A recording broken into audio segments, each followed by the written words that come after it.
तो स्वागत है आपका वापस बून ऑफ डीबीएमएस सीरीज में और ये इसका एपिसोड 1। बहुत ज़्यादा एक्साइट हो जाओ बिकॉज आज हम बात करने वाले डेटाबेस मैनेजमेंट सिस्टम्स के बारे में।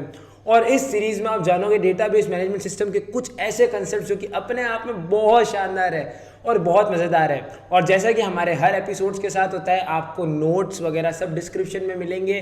प्रॉपर आपको सब चीज़ें बताई जाएगी, सब चीज़ें आपको दे दी जाएगी और प्रॉपर हिंदी अपनी मातृभाषा में आपको यहाँ पर इंफॉर्मेशन दी जाएगी रिगार्डिंग डीबीएमएस। ये इसका एपिसोड 1 में जिसमें हम हिस्ट्री के बारे में बात करेंगे।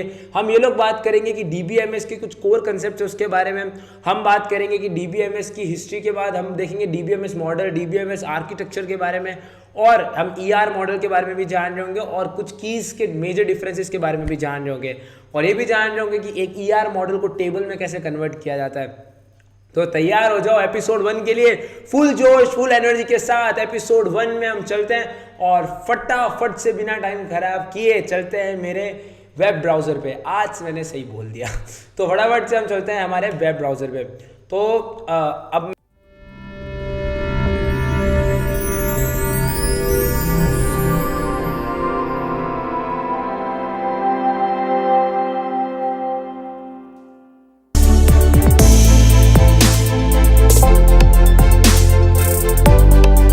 फाइनली आ चुका हूँ मेरे वेब ब्राउज़र में, जहाँ पर मैं अभी गायब हूँ। तो आपको मेरी आत्मा की आवाज़ आ रही है लेकिन मैं वापस आ गया। ठीक है, तो मेरे को तो निकलना पड़ेगा क्योंकि अगर मैं नहीं जाऊँगा तो ये चीज़ें आपको दिखेगी नहीं लिखी हुई। बट हाँ, मैं थोड़ा शुरुआत करके जाता हूँ। तो शुरुआत करते हैं हम। डीबीएमएस की शुरुआत भी होती है डेटा से। तो data stands for nothing but data is just a collection of raw facts and figures. तो डेटा कलेक्शन डीबीएमएस का आया क्यों कंसेप्ट? तो डेटा दिन ब दिन बढ़ता जा रहा है। मार्केट में अलग अलग कंपनियां अपना अपना दबदबा मचाने में लगी हुई है। इवन जो अपने मुकेश अंबानी सर थे उन्होंने भी बोला था data is the new currency, और उन्होंने ये भी बोला था 2025 तक डेटा की कीमत बहुत ज़्यादा बढ़ जाएगी। आज फेसबुक, व्हाट्सएप, इतनी कॉन्ट्रोवर्सीज होती है कि उन्होंने डेटा बेच दिया। तो एक्चुअल में वो डेटा का इंपॉर्टेंस क्या है वो डीबीएमएस सब्जेक्ट आपको बताता है। और उस डेटा को स्टोर करने के लिए हम जो भी तिगड़म लगाते हैं, जो भी टोटके लगाते हैं, वो सारा डीबीएमएस है। तो मिर्च मसाला डाले बिना डीबीएमएस एक्चुअली क्या है आप ये समझ सकते हो कि एक ऐसा डीबीएमएस मतलब एक ऐसा सिस्टम है जो कि डेटाबेस को यानी डेटा को मैनेज करता है। ठीक है, ऐसा समझ सकते हो। तो बहुत ज़्यादा सिंपल से टॉपिक रहेंगे, बहुत ज़्यादा इजी टू लर्न रहेंगे। बस हमारे साथ बने रहना, इस पूरी वीडियो को देखना और उसके बाद नीचे दिए हुए नोट्स को जाकर रेफर करना। बिकॉज ये जो मैं आपको पढ़ा रहा हूँ ये मैं नीचे नोट्स में दे रहा हूँ, उसको जाकर रेफर करना। कहीं नहीं रुकोगे, मज़ा आएगा पढ़ने में। वाई गॉड, प्रॉमिस करके बोल रहा हूँ। ठीक है, तो बिना बड़े तेज हुए हम शुरुआत करते हैं द बून ऑफ डीबीएमएस की। तो यहाँ पर मैं वापस जाता हूँ। मेरी आप मन की और नर्क की आवाज़ सुनना। तो 1 2 3 मैं हो चुका हूँ गायब वापस, और आपके सामने डेफिनेशंस लिखी हुई दिखती है। तो हम चालू हो जाते हैं, हमारा वही जो हम रोज करते हैं। तो data is nothing but the collection of raw facts, जो मैं बोल चुका हूँ। और मैंने आपको ये भी बता दिया कि दिन प्रतिदिन डेटा बढ़ता जा रहा है और हमें स्टोर करने के लिए कोई प्रॉपर सॉफ्टवेयर और डिवाइस चाहिए जो कि सेफ हो। बिकॉज आज अगर सपोज आपका credit card information publicly leak हो जाता है तो वो कितना बड़ा प्रोपेगेंडा बन जाएगा आपके लिए। बिकॉज वो डेटा जो है आपका पब्लिक कार्ड, आपका जो क्रेडिट कार्ड की जो इन्फॉर्मेशन है वो आपको पता है कितनी ज़्यादा क्रूशियल है और कितनी ज़्यादा इंपॉर्टेंट है। और मनी मैटर्स यार, हम सबके पास जेब में 2-3 सिक्के तो होते हैं 1-2 रुपए के, लेकिन ठीक है ये बात हम किसी और दिन करेंगे। तो अभी हिस्ट्री में चलते हैं। तो हिस्ट्री में शुरुआत होती है आईडीएस की। तो अर्ली 1960s के अंदर ये सबसे पहला सिस्टम बना जिसको चार्ल्स बैचमैन ने बनाया। और ये जो प्रॉपर मॉडल था ये नेटवर्क डेटा मॉडल था। तो आईडीएस कब बना? 1960s में आईडीएस की शुरुआत हुई और आईडीएस बनाने वाले चार्ल्स बैचमैन ने इस मॉडल को नेटवर्क के ऊपर बनाया, यानी नेटवर्क डेटा मॉडल के ऊपर ये पूरा बेस था। इस मॉडल को ट्यूनिंग अवार्ड में मिला, जो कि आप ये समझ सकते हो एक हाईएस्ट अवार्ड होता है आईटी फील्ड के अंदर। जैसे आपके नोबेल पीस प्राइज वगैरह होते हैं ना, वैसे ट्यूनिंग अवार्ड भी एक बहुत बड़ा माना जाता है इसको। ठीक है, अब इसका फुल फॉर्म क्या था? इसका फुल फॉर्म था इंटीग्रेटेड डेटा स्टोर।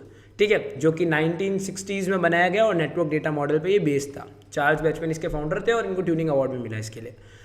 उसके बाद दौर आता है अगले दिन का, जो कि है इंटीग्रेटेड मैनेजमेंट सिस्टम्स का। अब लेट 1960s में, पहले मैंने बात की अर्ली 1960s जिसमें आईडीएस बना। अब लेट 1960s के अंदर आईबीएम ने अपना डिज़ाइन किया जिसका नाम था इंटीग्रेटेड मैनेजमेंट सिस्टम्स। ठीक है, और ये जो सिस्टम्स है आज भी यूज़ होते हैं। मज़े की बात यह ये जो डेटा मॉडल था ये प्रॉपरली पूरा बेस्ड था हायरार्किकल डेटाबेस मॉडल पे। हायरार्किकल जो डेटाबेस मॉडल होता है उस पर प्रॉपरली बेस्ड था, ठीक है। तो ये IBM ने लेट 1960s में बनाया था इंटीग्रेटेड मैनेजमेंट सिस्टम्स का। उसके बाद हमारी बात आती है नेक्स्ट की, जो कि आता है आपका related database model. Related database model जो था वो एडजर कॉर्ड ने बनाया था, और इसको सबसे ज़्यादा आप ये समझ सकते हो स्टैंडर्डाइज डेटाबेस मॉडल माना जाता है। तो उस समय रिलेशनल डेटाबेस मॉडल भी आया था, जो कि इंटीग्रेटेड मैनेजमेंट सिस्टम्स IBM ने बाद निकाला। अब आता है SQL। अब इसके बाद जब हमारा रिलेशनल डेटाबेस मॉडल बढ़िया बढ़िया चल ही रहा था, तब SQL डेवलप हुआ, जो कि IBM ने बोला कि हम कैसे पीछे रहे। तो 1980s में, इन लेट 1980s में IBM ने SQL बनाया। SQL stands for structured query language, जो कि हम भी पढ़ते हैं हमारे सिलेबस में, करिकुलम में, आगे सीरीज में हम पढ़ने वाले हैं इस चीज़ को भी। तो स्टैंडर्ड लैंग्वेज ऑफ क्वेरी ये जो था ये ISO और ANSI पे बेस्ड था पूरा का पूरा। और यहाँ पर मज़े की बात क्या थी पता है, यहाँ पर एक नया मॉडल भी बना था इसके बाद, जिसको ट्रांजैक्शन मैनेजमेंट सिस्टम्स है, जो कि जेम्स गैरी ने बनाया था, और इसको भी ट्यूनिंग अवार्ड मिला था। मज़े की बात यह है, तो ट्रांजैक्शन मैनेजमेंट सिस्टम्स वाला जो मॉडल था उसको भी ट्यूनिंग अवार्ड मिला, जो कि जेम्स गैरी ने बनाया था, ठीक है। लेकिन इससे पहले अगर मैं बात करूँ SQL की, तो लेट 1980s के अंदर ये IBM ने बनाया था, ठीक है, जो कि स्ट्रक्चर्ड क्वेरी लैंग्वेज आप बोलते हो। तो अगर मैं 100 बात की एक बात वापस आ जाता हूँ इस चीज़ को समराइज करने के लिए, तो मेरे को नर्क से बुलाना पड़ेगा आपको वापस। तो 1 2 3 मैं वापस आ गया। इतना याद करोगे तो कौन नहीं आएगा। तो देखो वापस अगर मैं समराइज करूँ तो यार डेटाबेस की शुरुआत, जो डेटाबेस मैनेजमेंट सब्जेक्ट की शुरुआत होती है डेटा से, जो कि होता है रॉ फैक्ट्स एंड फिगर्स। अब हमें ये पता है कि दिन प्रतिदिन डेटा की जो चीज़ें हैं, जो इंपॉर्टेंस है वो बढ़ती जा रही है, और मार्केट में हमें एक ऐसी डिवाइस चाहिए जिसमें हम डेटा को एफिशिएंटली और सेफली स्टोर कर सकें। तो उसमें जो पहला सिस्टम डेवलप हुआ था, अगर मैं हिस्ट्री की बात करूँ तो IDS बना सबसे पहले, जो कि अर्ली 1960s में बना था। और ये जो सिस्टम था ये चार्ल्स बैचमैन ने बनाया था, जो कि नेटवर्क डेटा मॉडल के ऊपर बेस्ड था। और ये जो प्रॉपर तुम्हारा मॉडल था ना IDS वाला, इसको ट्यूनिंग अवार्ड भी मिला था। फिर अगर मैं बात करूँ इंटीग्रेटेड सिस्टम्स की, जो कि उसके बाद डेवलप किए गए थे IBM द्वारा, तो इंटीग्रेटेड मैनेजमेंट सिस्टम जो था वो लेट 1960s में डेवलप किए गए IBM के द्वारा। और ये जो था ये हायरार्किकल डेटा मॉडल के ऊपर बेस्ड था। उसके बाद जो तुम्हारा नेक्स्ट इंप्रूवमेंट आई वो आई रिलेशनल डेटाबेस मॉडल के अंदर, जो कि अगेन एडजर कॉर्ड ने बनाया था, जो कि आज भी आप यूज़ करते हो, ठीक है। इसको हम एक्चुअली में स्टडी करने वाले एकदम डिटेल में रिलेशनल डेटाबेस मॉडल के बारे में बहुत जल्दी इसी सीरीज़ में हम और इसको डिस्कस करने वाले हैं। फिर आया SQL, जो कि आया था IBM ने इसको बनाया, और लेट 1980s में इसको लाया गया SQL को। और ये जो SQL था ये शुरुआत इसका अपन कहते हैं स्ट्रक्चर्ड क्वेरी लैंग्वेज, जिसको अपन बोलते हैं। और ये जो था ये प्रॉपरली जो था ये दो स्टैंडर्ड लैंग्वेज जो क्वेरीज की अपन इसमें लिखते थे, तो जो लैंग्वेजेस यूज़ होती थी क्वेरी लिखने के लिए SQL में वो दो होती थी उस समय, जो कि थी ISO और ANSI, ठीक है, जो यूज़ होती थी। उसके बाद एक और सिस्टम डेवलप हुआ जिसको ट्रांजैक्शन मैनेजमेंट सिस्टम बोलते हैं, जो कि और किसी ने नहीं, हमारे जेरी भाई ने किया था। अब जेम्स गैरी ने हमारा डेवलप किया था, और इसको ट्यूनिंग अवार्ड भी मिला है। मतलब सोच सकते हो कितनी बड़ी बात है। अभी तक दो ऐसे मॉडल है जो हमने स्टडी किए हैं, पहला IDS को ट्यूनिंग अवार्ड मिला और ट्रांजैक्शन मैनेजमेंट सिस्टम्स को अवार्ड मिला, जो कि अब इन दोनों को आपको याद रखना है। जो मैं पहले ट्यूनिंग अवार्ड के विजेता है वो है चार्ल्स बैचमैन, और जो हमारे ट्रांजैक्शन मैनेजमेंट सिस्टम्स के ट्यूनिंग अवार्ड के विजेता है उनका नाम है जेम्स गैरी।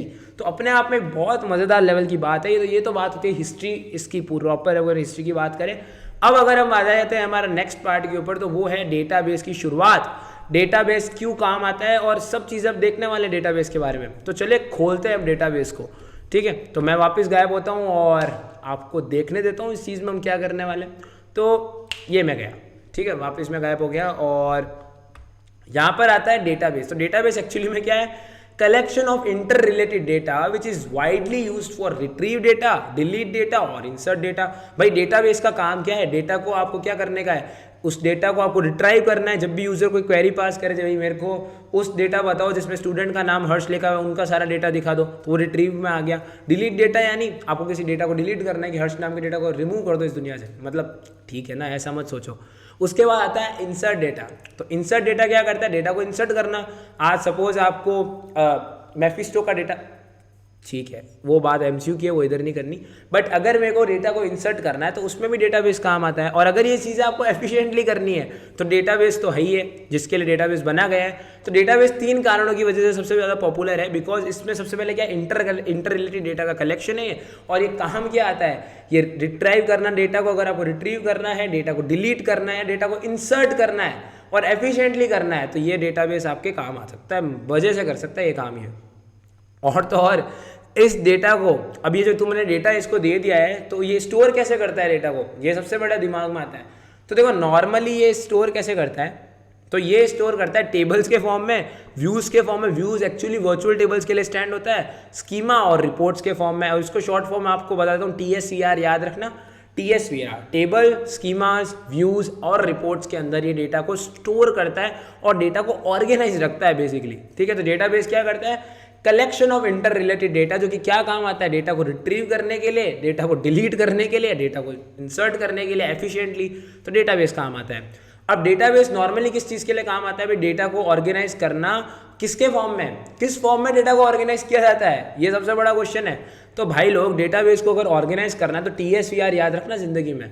TSVR मतलब क्या होता है, table, schema, views and reports, बस TSVR जिंदाबाद। ठीक है, अब अगर हम बात करें डेटाबेस मैनेजमेंट सिस्टम के बारे में, अभी हमने डेटाबेस के बारे में बात करी, अब डेटाबेस मैनेजमेंट सिस्टम, अब ये कुछ ऐसे सॉफ्टवेयर हैं जो कि डेटाबेस को मैनेज करने के लिए काम आते हैं। ये आपको एक ऐसा इंटरफेस देते हैं जिसमें आप डेटाबेस को बना सकते हो, डेटाबेस में वैल्यू डाल सकते हो, स्टोर कर सकते हो, डेटाबेस को अपडेट कर सकते हो और उनमें टेबल्स की बना सकते हो और उसमें डिलीशन भी कर सकते हो डेटा का। तो ये सारी चीज़ें वो देता है और तो और वो प्रोटेक्शन देता है भाई आपके डेटाबेस को। ऐसा तो है नहीं तुम डेटाबेस बना के ऐसे ही रख दोगे। आज अगर नेटफ्लिक्स इस तरीके से करने लगे तो कितनी मूवीज़ वगैरह अपन फ्री में देख लेंगे यार। प्लीज़ नेटफ्लिक्स कर दो, मेरे को पता है कोई नहीं करने वाला, अपनी सुनता ही कौन है इस दुनिया में। ठीक है, तो डेटाबेस मैनेजमेंट सिस्टम मतलब क्या है, वो सॉफ्टवेयर जो कि डेटाबेस को मैनेज करने के लिए काम आए। डेटाबेस मैनेजमेंट सिस्टम आपको एक इंटरफेस प्रोवाइड करता है जो कि आपको ऑपरेशंस जैसे डिलीट करना, टेबल्स को बनाना, स्टोर करना, अपडेट करना और ये सारी चीज़ें डेटाबेस मैनेजमेंट देता है। और तो और आपको सिक्योरिटी भी देता है आपकी डेटाबेस की, तो अगेन एक अच्छी चीज़ है। अगर मैं बात करूँ डेटाबेस आपको क्या और क्या क्या करने देता है, फॉर्मली अगर मैं बात करूँ तो पहला डेटा डेफिनेशन, इसका मतलब जो मैंने ऊपर जो पूरा लिखा है ना दुनियादारी की चीज़ें, यहाँ पर ये जो सारी चीज़ें लिखी है ना, इनको अब हम फॉर्मली पढ़ने वाले हैं थोड़ा। ठीक है, तो जैसे डेटाबेस आपको क्या अलाउ करता है, पहले डेटा डेफिनेशन देना, यानी डेटा को क्रिएट करना, मॉडिफाई करना, रिमूव करना, किसको, डेफिनेशन ऑफ डेटा को। ठीक है, और तो और what it defines the organisation of data in database. तो डेटा डेफिनेशन क्या कर रहा है, बेसिकली डिफाइंस, डेफिनेशन से पकड़ो ना यार, तो data definition is nothing but it defines the organisation of data in the database. Data definition creates, modifies and removes the definition of data. यानी अगर कभी भी डेटा की डेफिनेशन से रिलेटेड काम आए तो हमारे डेटा डेफिनेशन भाई रेडी बैठे हैं, वो अपना काम कर देंगे। तो वो कुछ नहीं करते, क्रिएट करते हैं, मॉडिफाई करते हैं, रिमूव करते हैं डेटा की डेफिनेशन को, और तो और डेटा किस तरीके से ऑर्गेनाइज किया जाएगा एक डेटाबेस में, वो भी डेटा डेफिनेशन ही बताता है। अब अगर मैं बात करूं हमारा अगला काम जो डेटाबेस हमारे लिए करता है एकदम प्यार से, वो है डेटा अपडेशन। डेटा अपडेशन कैसे करता है, वो डेटा अपन नया डेटा उसमें इंसर्ट कर सकते हैं, एग्जिस्टिंग डेटा को मॉडिफाई कर सकते हैं और डेटा को डिलीट भी कर सकते हैं टेबल में से। तो ये हमारा डेटा अपडेशन का काम होता है, डेटा को इंसर्ट करना, डेटा को मॉडिफाई करना और डेटा को डिलीट करना। अब आप बोलोगे हैं ये तो ऊपर भी लिखा हुआ है, इसका मतलब क्या होता है, एक सेकेंड मेरी बात सुनो। डेटा डेफिनेशन आपको क्या लिख के दे रहा है, देखो एक चीज़ मेरी बात सुनो, जब आप ऊपर डेटा डेफिनेशन की बात करें तो हम डेफिनेशन ऑफ डेटा की बात कर रहे हैं, हम डेटा की बात नहीं कर रहे हैं। डेटा डेफिनेशन मतलब जैसे टेबल के अंदर क्या क्या कॉलम्स आने चाहिए, कौन कौन से पैरामीटर्स में डेटा एंटर होने चाहिए, वो होता है डेफिनेशन ऑफ डेटा। ठीक है, अगर मैं बात करूँ नॉर्मल, ठीक है, नॉर्मल डेटा की बात करूँ तो वो तो जो आप टेबल्स में डालते हो, बट जो हेडिंग्स होती है ना टेबल के ऊपर, कॉलम के नेम्स, जिसके बेसिस पे आप ये चीज़ें डालते हो, जो स्कीमा आप फॉलो करते हो, उसको अपन डेफिनेशन ऑफ डेटा बोलते हैं। तो ये डेफिनेशन ऑफ डेटा को क्रिएट करना, मॉडिफाई करना, रिमूव करने की बात हो रही है, नॉट डेटा। डेटा तो अपने आप में अलग चीज़ है। तो यहाँ पर डेटा अपडेशन क्या हो रहा है, अगर आप जो डेटा अपन एंटर करने वाले हैं उसको इंसर्ट करते हो, उसको डिलीट करते हो, उसको अपडेट करते हो, तो वो आपका आता है डेटा अपडेशन में। अगर मैं बात करूँ डेटा रिट्रीवल में, तो रिट्रीवल मतलब इसका नाम ही जो बता रहा है वही इसका है। डेटा रिट्रीवल मतलब डेटा को रिट्राइव करना, उस डेटाबेस में से डेटा को फेच करना, ये क्या काम है डेटा रिट्रीवल का। अब आता है यूजर एडमिनिस्ट्रेशन, यानी मतलब ये समझ लो कि ये पूरा हेड है भाई बंदा। यहाँ ये क्या करने वाला है, नए यूजर्स को भी रजिस्टर करेगा और एग्जिस्टिंग यूजर्स को भी मॉनिटर करने का काम यूजर एडमिनिस्ट्रेशन का है, जो कि अपने आप में एक गुड जॉब है, तगड़ी जॉब है, और ये किसी ऐरे गैरे को नहीं मिलती, ये टॉप लेवल के लोग होते हैं। तो 4 चीज़ें अपन ने देखी। तो वो 4 चीज़ें कौन कौन सी थी? सबसे पहले हमने डेटा डेफिनेशन देखा, जिसमें डेटा के डेफिनेशन को रिमूव करना, मॉडिफाई करना और क्रिएट करने की बात हो रही है। एक पर्टिकुलर डेटाबेस के अंदर जो डेटा होने वाला है उसका ऑर्गेनाइजेशन किस तरीके से किया जाएगा, किस कॉलम में क्या क्या चीज़ें डाली जाएगी, किस एट्रीब्यूट्स को फॉलो किया जाएगा, वो डेटा डेफिनेशन है। डेटा अपडेशन में हम जो डेटा आप डाल रहे हैं उस टेबल में, जो भी चीज़ है, बार बार टेबल निकल रहा है, बट टेबल एक जनरलाइज व्यू आता है आपके दिमाग में, डेटाबेस की बात की जाए तो उस टेबल में हम क्या क्या डेटा अब एंटर करने वाले हैं उसको इंसर्ट करना, एग्जिस्टिंग डेटा को मॉडिफाई करना और बेकार के डेटा को रिमूव करना, ये काम होता है डेटा अपडेशन का। डेटा रिट्रीवल किसके ऊपर काम करता है भाई? अगर आपको डेटा को रिट्रीव करना है डेटाबेस में से, तो डेटा जो आपका रिट्रीवल है वो काम आएगा। और यूजर एडमिनिस्ट्रेशन तो बेटा हेड है, जो कि रजिस्टर करना, मॉनिटर करना, ये सारा यूजर्स को कर देता है भाई, अपने लिए तंच आदमी है एकदम। ठीक है, ये चीज़ आप समझ चुके हो। अब अगर मैं बात करूँ यूजर एडमिनिस्ट्रेशन की डिटेल में, तो सबसे पहला मेंटेन डेटा इंटीग्रिटी, जो हम आगे देखने वाले हैं, मैं बोल रहा हूँ आगे देखने वाला है, तो मतलब तगड़ा लेवल से समझाने वाला हूँ ये क्या चीज़ है। ठीक है, इन्फॉर्मेशन रिकवरी के बारे में बात करूँ, इन्फॉर्मेशन रिकवरी यानी सपोज आपकी एक इन्फॉर्मेशन कोई भी उड़ गई, ठीक है भाई, डेटाबेस में सपोज आपने कोई फालतू डेटाबेस बनाया, सपोज मैंने ही बना दिया एक फालतू डेटाबेस, और मैंने आपकी बढ़िया सी क्रेडिट कार्ड की इन्फॉर्मेशन ली और उसको उड़ा दिया।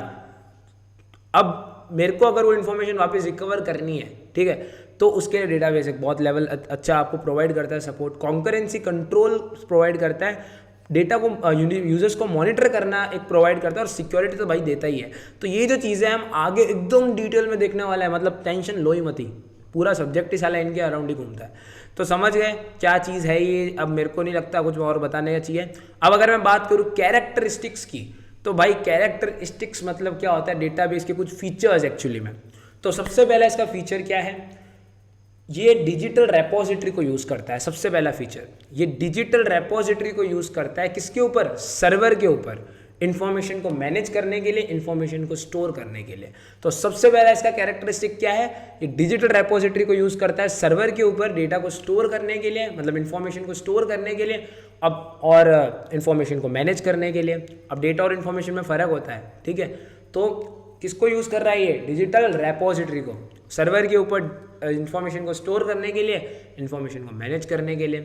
कैरेक्टरिस्टिक्स ऑफ DBMS क्या है? Again it contains automatic backup, data आपका बैकअप ले लिया जाएगा, अगर उड़ भी जाता है तो हम वापस बैकअप से रिट्रीव कर सकते हैं। अब इसमें ऑप्शंस आते हैं, आपने विंडोज़ में भी देखा होगा, वो ऑटोमेटिक बैकअप अगर आप ऑन कर देते हो, आपको कभी उड़ भी जाता है सी ड्राइव, तो वापस आप सी ड्राइव नहीं, अगर कोई भी चीज़ अगर आप सपोज वन ड्राइव में डालते हो, तो अगर उसमें आपको कुछ डेटा उड़ भी जाता है तो उसको वापस रिट्रीव कर सकते हो, ठीक है। अगर मैं बात करूँ रिकवरी प्रोसीजर की, वो भी आपको प्रोवाइड करता है। एसिड प्रॉपर्टीज़ देता है, जो कि हम आगे देखेंगे एकदम डिटेल में। एसिड प्रॉपर्टीज़ भी कोई दिक्कत नहीं है, जो आपको डेटा को एक हेल्दी स्टेट में रखने में मदद करता है अगर कोई फेलियर आ भी जाता है तो।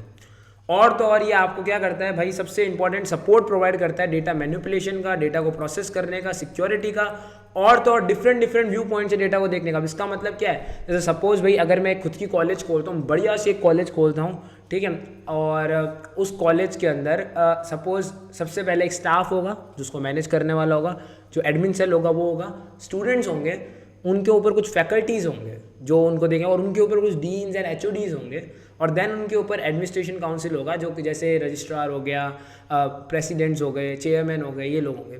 अब यहाँ पर मेरे को किस तरीके से सपोर्ट देना है वो देखो। मैं जो स्टूडेंट्स हैं उनको केवल इतनी अथॉरिटी दे सकता हूँ कि वो ये देख सकते हैं कि उनका एग्ज़ाम टाइम टेबल क्या है, ठीक है। मैंने उनको ये अथॉरिटी दे दी, वो अपने जो भी नंबर है वो देख सकते हैं, वो वाईफाई एक्सेस ले सकते हैं अपना ID वगैरह डाल के। दूसरी तरफ मैं टीचर्स को क्या एक्सेस दे सकता हूँ? मैं टीचर्स को एक्सेस क्या दे सकता हूँ कि भाई उस टेबल में से वो क्या कर सकते हैं, यूज़र जो मार्क्स है वो एंटर कर सकते हैं, उनको एडिट कर सकते हैं, उनको डिलीट कर सकते हैं। बट सेम टाइम में स्टूडेंट को ये चीज़ नहीं दे सकता कि वो मार्क्स को एडिट कर सके। ऐसे तो साले मेरे ही सब में फुल नंबर आ जाएंगे, कुछ मतलब ही नहीं है इस वीडियो का, फालतू ही बना रहा हूँ मैं, मतलब, ठीक है, समझ गए। तो यहाँ पर क्या हो रहा है कि यूजर्स डिफरेंट है, बट टेबल वही रह रही है, बट अलग अलग व्यू पॉइंट से डेटाबेस को देखा जा रहा है, और अलग अलग व्यू पॉइंट से राइट्स दिए जा रहे हैं डेटा के। तो वो जो है ये इसका मतलब यही चीज़ है जो मैंने आपको समझाई। अब यहाँ पर क्या है मज़े की बात अब बात करते हैं एडवांटेजेस। ये तो कुछ फीचर्स हो गए कि भाई डिजिटल रेपोजिटरी को यूज़ करता है सर्वर के ऊपर इन्फॉर्मेशन को स्टोर करने के लिए, इन्फॉर्मेशन को मैनेज करने के लिए। ऑटोमेटिक बैकअप देते हैं भाई। दूसरा रिकवरी प्रोसीजर्स भी देते हैं, अगर डेटा चला जाए तो भाई हम वापस ला के दे देंगे। एसिड प्रॉपर्टीज़ देते हैं to maintain data in healthy states, अगर कोई फेलियर आज भी जाता है तो। और आपको बेसिकली सपोर्ट प्रोवाइड करते हैं, डेटा मैनिपुलेशन, डेटा प्रोसेसिंग और सिक्योरिटी ऑफ डेटा का प्रॉपर सपोर्ट मिलता है। और तो और डेटाबेस को अलग अलग जगहों से, अलग अलग व्यू पॉइंट से, अलग अलग यूजर्स के थ्रू देखना और जो रिक्वायरमेंट्स है उसके अकॉर्डिंग देखना, यह आपको डेटाबेस प्रोवाइड करता है। और तो और कॉम्प्लेक्स रिलेशनशिप होती है ना डेटा की, उसको भी ये रिड्यूस कर देता है। तो मज़े से समझ में आ गया होगा ये चीज़। तो अब अगर हम बात करें एडवांटेजेस की डीबीएमएस की, तो पहला डेटा रिडंडेंसी। इसका मतलब क्या होता है, जैसे सारा जो भी डेटा होता है वो सिंगल फाइल में स्टोर होता है। तो अगर कोई डेटा बेस रिडंडेंसी आ जाती है, जैसे अगर मेरा कोई एक डेटा रिपीट हो जाता है, ठीक है, वापस, तो उसको भी ये फिक्स करने के लिए मेथड्स देता है। डेटा शेयरिंग, ठीक है, जैसे जो प्रॉपर ऑथराइज यूज़र है वो क्या करे, डेटा को स्टोर कर सके और डेटा को शेयर कर सके। डेटा शेयरिंग का आपको फीचर देता है। इजीली मेंटेनेंस, यानी उसकी मेंटेनेंस भी इतनी कोई भारी नहीं है, डेटाबेस को आराम से मेंटेनेंस किया जाता है बिकॉज ये सेंट्रलाइज्ड होता है, तो इजीली मेंटेन किया जा सकता है। टाइम को रिड्यूस करता है, टाइम को कम, ज़्यादा टाइम नहीं लगता है इसके अंदर, बिकॉज जो डेवलपमेंट और मेंटेनेंस का टाइम है वो रिड्यूस कर देता है। बैकअप करता है ऑटोमेटिक डेटा का, जो कि मैंने ऊपर भी बात करी थी। और मल्टीपल यूजर इंटरफेस, यानी अलग अलग यूजर्स के थ्रू अलग अलग व्यू पॉइंट से डेटा को देखा जा सकता है। तो वापस ऊपर वाली चीज़ ही नीचे लिख दी गई है बेसिकली कि डेटाबेस को कंट्रोल किया जा सकता है, डेटाबेस को शेयरिंग की जा सकती है, डेटा रिडंडेंसी को कम की जा सकती है, इजीली मेंटेनेंस किया जा सकता है, टाइम कम करता है, यूजर्स को टाइम ज़्यादा नहीं लगता। अगर प्रॉपर फाइल अप्रोच सिस्टम्स में बात करें तो उसमें यूजर्स को टाइम बहुत लगता है। बैकअप ये दे देता है डेटा का आपको, और मल्टीपल यूज़र इंटरफेस देता है, जो कि मल्टीपल यूज़र सपोर्ट देता है डेटाबेस के केस में। ठीक है भाई, अलग अलग यूजर्स अलग अलग व्यू पॉइंट से डेटा को देख सकते हैं। अब अगर बात की जाए डिसएडवांटेज ऑफ डीबीएमएस की, तो पहला कि cost of hardware and software is more. इसका मतलब क्या है कि भाई हार्डवेयर और सॉफ्टवेयर की जो कीमत है वो बहुत ज़्यादा है, ठीक है, डीबीएमएस के केस में। दूसरा साइज़। अब अगर मैं डिस्क की बात करूँ, मेमोरी की बात करूँ, मैं तुम्हारी जो 2 GB की या 8 GB की पेन ड्राइव है उसकी बात नहीं कर रहा। उसमें सारा नेटफ्लिक्स का डेटा स्टोर कैसे करोगे 8 GB में, तो वो दिमाग में मत लाओ। यहाँ बड़े बड़े वो सर्वर रूम होता है ना, उसके दिमाग में फोटो आनी चाहिए। ठीक है, अपने जेब में 2 रुपये हैं, लेकिन ठीक है, ऐसी बात ही हम सोचते हैं। ठीक, सोचने में किसका पैसा लग रहा है। तो size, space of disk and large memory to run efficiently. तो साइज़ ज़्यादा लगती है, हार्डवेयर सॉफ्टवेयर की कॉस्ट ज़्यादा लगती है, बिकॉज सर्वर रूम को एक सेटअप करने में अपने आप में बहुत तगड़ी कॉस्ट है।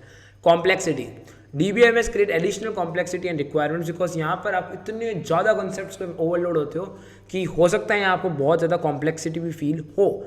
High impact of failures, because अब यहाँ पर कॉम्प्लेक्सिटी इतनी बढ़ गई है तो फेलियर के होने के भी चांसेस बहुत ज़्यादा बढ़ जाते हैं, बिकॉज जो डेटा का ऑर्गेनाइजेशन होता है और स्टोर होता है वो सिंगल डेटाबेस के अंदर होता है। तो अगर किसी चीज़ में एरर हो जाता है बिल्कुल इतना सा भी, तो आपको परमानेंट डेटा लॉस से भी गुजरना पड़ सकता है। ऑल दो बैकअप होता है, बट स्टिल आपको कुछ लॉस झेलने का मिल सकता है। तो ये कुछ इसके डिसएडवांटेज है डीबीएमएस सिस्टम्स के।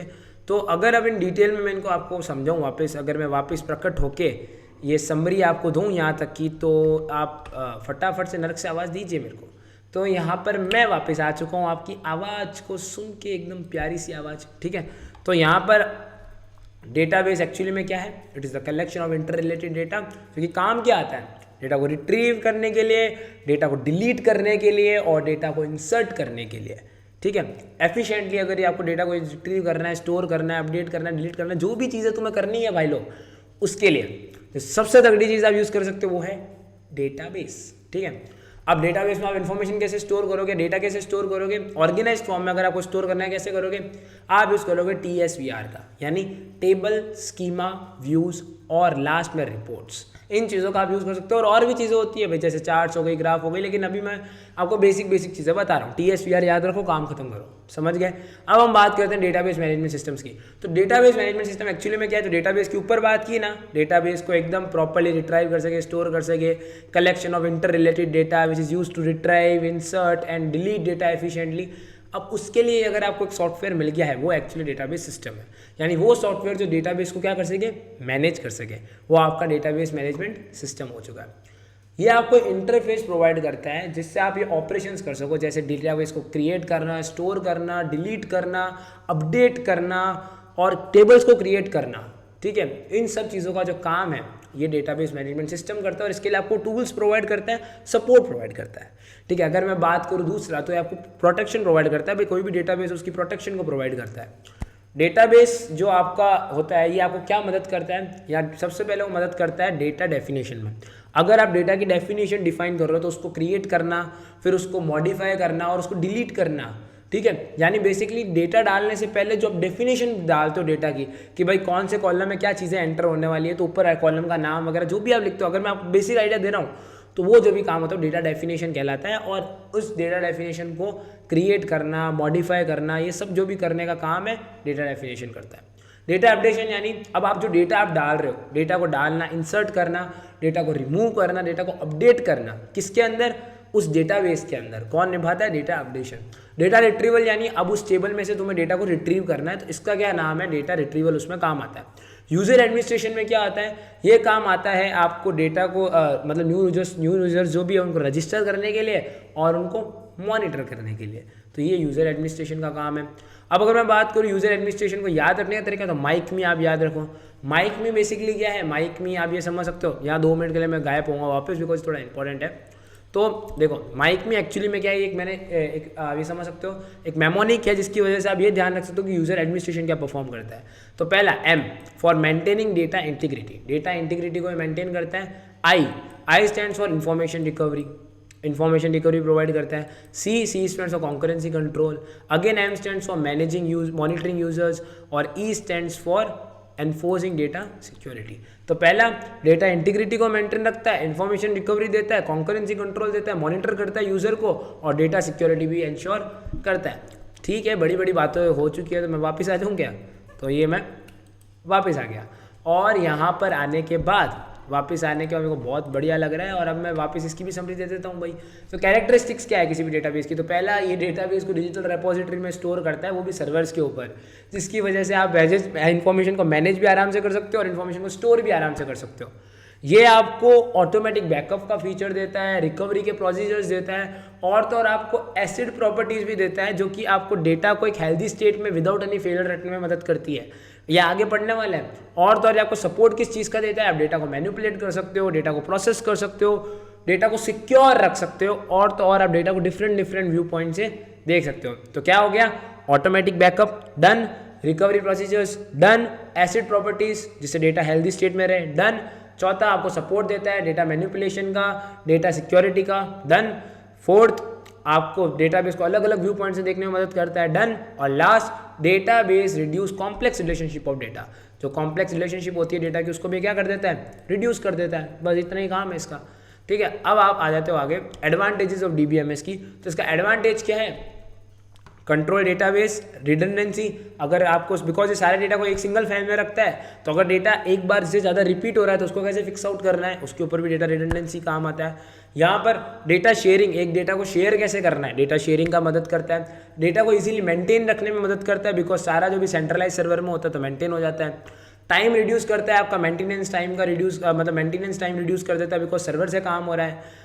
बैकअप, ऑटोमेटिक बैकअप होता है, ऑटोमेटिक रीस्टोरेशन होता है डेटा का, सारा डेटा का बैकअप वगैरह काम ये ऑटोमेटिक ही कर लेता है, तो आपको देखना ही नहीं है कुछ। मल्टीपल यूजर इंटरफेस देता है, जिससे हर यूजर को इंडिविजुअल राइट्स मिल सके एक पर्टिकुलर टाइप ऑफ डेटा के। समझ में आ गया। अब नेक्स्ट बात करें तो वो डिसएडवांटेज क्या भाई, हार्डवेयर कॉस्ट बहुत ज़्यादा है, सॉफ्टवेयर कॉस्ट बहुत ज़्यादा है, साइज़ बहुत ज़्यादा ले लेता है। अब ऑलरेडी साइज़ बहुत लेगा तो हार्डवेयर कॉस्ट और सॉफ्टवेयर कॉस्ट ज़्यादा होगी। तीसरा भाई कॉम्प्लेक्सिटी इसमें बहुत ज़्यादा रहती है डेटाबेस की, ठीक है, तो उसकी वजह से कॉम्प्लेक्सिटी अगर ज़्यादा हो गई तो ऑटोमेटिकली अपना नेक्स्ट पॉइंट जो कि क्या है, इसमें फेलियर्स भी ज़्यादा होंगे, बिकॉज कॉम्प्लेक्सिटी इज मोर, तो फेलियर्स भी ज़्यादा होंगे। ठीक है, बिकॉज ज़्यादातर जो भी ऑर्गेनाइजेशन होती है वो सिंगल फाइल में सारा डेटा को जो कि है सिंगल डेटाबेस में लगती है, और उसमें एक भी एरर आ गया तो आपको डेटा लॉस भी मिल सकता है। तो ये कुछ बात थी डेटाबेसिस के बारे में और उसके कैरेक्टरिस्टिक्स के बारे में। ठीक है, तो अब हम चलते हैं हमारे नेक्स्ट टॉपिक के ऊपर। चलिए, आ चुके हैं हम हमारे फाइल सिस्टम और डीबीएमएस के डिफरेंस के बारे में, जो कि अपने आप में ही एक आइकॉनिक टॉपिक है। ठीक है, तो जैसे भाई हमारे सिलेबस महाराज ने बताया है हमें, अब हम बात करने वाले हैं डीबीएमएस और फाइल सिस्टम अप्रोच के बारे में। तो जिन लोगों को नहीं पता, फाइल सिस्टम अप्रोच वो प्रॉपर अप्रोच है जो हम हमारे फ़ोन के अंदर भी यूज़ करते हैं। ठीक है, तो अब यहाँ पर कैसे DBMS हमारे फाइल सिस्टम अप्रोच से डिफरेंट है वो हम बात करने वाले हैं। फाइल सिस्टम अप्रोच पुराने टाइम में बहुत यूज होती थी डेटाबेस को स्टोर करने के लिए, बट अब हमारे पास DBMS सिस्टम आ चुका है, तो बस दोनों में भी डिफरेंस आ गया। तो शुरुआत करते हैं हमारे पहले डिफरेंस से, जो कि है collection of data. In DBMS user is not allowed to write procedures, ठीक है, but here in collection of data user is allowed to write procedures for managing database। ठीक है, तो भाई आप ये समझ सकते हो कि यहाँ पर फाइल सिस्टम अप्रोच में यूजर्स जो है वो अलाउड है प्रोसीजर्स लिखने के लिए, डेटाबेस को मैनेज करने के लिए। और यहाँ पर DBMS अप्रोच में due to centralise approach data sharing is easy. DBMS के अंदर डेटा शेयरिंग ईजी है, जिसकी भी हम पहले भी बात कर चुके हैं, और सेंट्रलाइज अप्रोच है तो मेंटेनेंस भी बहुत तगड़ी है। फाइल सिस्टम अप्रोच के अंदर क्या है, because due to distributed approach file systems are distributed and many files are having different formats, hence data sharing is not easy. तो पहला DBMS में पहले दो मुख्य डिफरेंस क्या है, सबसे पहला इसके अंदर यूजर्स प्रोसीजर्स को राइट नहीं कर सकते, फाइल सिस्टम में यूजर्स प्रोसीजर्स को राइट कर सकते हैं डेटाबेस को मैनेज करने के लिए। DBMS अप्रोच के अंदर बिकॉज ये सेंट्रलाइज अप्रोच है तो डेटा शेयरिंग आपको बहुत आसानी से हो जाती है। यहाँ पर डिस्ट्रीब्यूटेड अप्रोच है फाइल सिस्टम, तो यहाँ पर हर फाइल का अलग अलग टाइप हो सकता है, और इसकी वजह से डेटा शेयरिंग यहाँ पर ईजी नहीं है, ठीक है, नहीं है यहाँ पर easy, मतलब नहीं है। और DBMS अप्रोच में नेक्स्ट पॉइंट क्या है, it gives you the abstract view of data that hides the details. इसके अंदर क्या है कि आप सेलेक्टिवली डेटा आप यूजर्स को दिखा सकते हो, और जो फालतू का डेटा है जो उनके नहीं है काम का है वो आप उनके हाइड कर लो। जैसे आज अगर प्रॉपर किसी आप ये समझ सकते हो कि प्रोफेसर की सैलरी है तो वो स्टूडेंट देख के क्या करेगा, तो उसके लिए वो रिलेवेंट चीज़ है। तो उस ये यूज़र जो मैनेजमेंट वाले वो देखेंगे तो प्रॉपर उस पर इम्पैक्ट भी पड़ता है कि भाई वो देख रहे हैं तो कोई मीनिंग है। बट एक स्टूडेंट टीचर की सैलरी देख पा रहा है डेटाबेस में तो उसका क्या सेंस है। तो ये क्या करता है, एब्स्ट्रैक्ट व्यू देता है डेटा का, जो कि अननेसेसरी डिटेल्स को हाइड कर देता है। फाइल सिस्टम अप्रोच में ये क्या करता है, पूरा डेटा रिप्रेजेंटेशन की आपको डिटेल्स दे देता है और डेटा स्टोरेज की भी डिटेल्स दे देता है। तो यहाँ पर एब्स्ट्रैक्ट व्यू मिलता है, यहाँ मिलता है एब्स्ट्रैक्ट व्यू नहीं मिलता है फाइल सिस्टम अप्रोच में। DBMS इसमें डेटा प्रोटेक्शन का बहुत अच्छा मैकेनिज्म है, यहाँ पर डेटा प्रोटेक्शन का कोई ऐसा खास मैकेनिज्म नहीं, आराम से तोड़ के आप हैक करके कुछ भी उठा सकते हो, ठीक है। और जो इसमें इंपॉर्टेंट पॉइंट है वो ये है, DBMS आपको क्रैश रिकवरी देता है, जिसकी हमने ऊपर भी बात करी, पर फाइल सिस्टम में अप्रोच में कोई क्रैश रिकवरी का आपको सपोर्ट नहीं मिलने वाला। DBMS आपको आप ये समझ सकते हो यूजर्स को प्रोवाइड करता है सिस्टम फेलियर से, यहाँ पर कोई सिस्टम फेलियर से डेटा नहीं है। आप जो कंटेंट टाइप करने वाले हो, अगर उस समय आपका सिस्टम मैंने आके स्विच ऑफ कर दिया, जो कि पुराने कंप्यूटर्स में होता था, तो आपका डेटा भी उसके साथ चला जाएगा अगर आपने उसको सेव नहीं किया हुआ है तो वो प्रॉपर फाइल सिस्टम अप्रोच है। यहाँ पर बेसिकली जो सिस्टम फेलियर है उससे भिड़ने के लिए जो शक्ति है वो DBMS के पास है।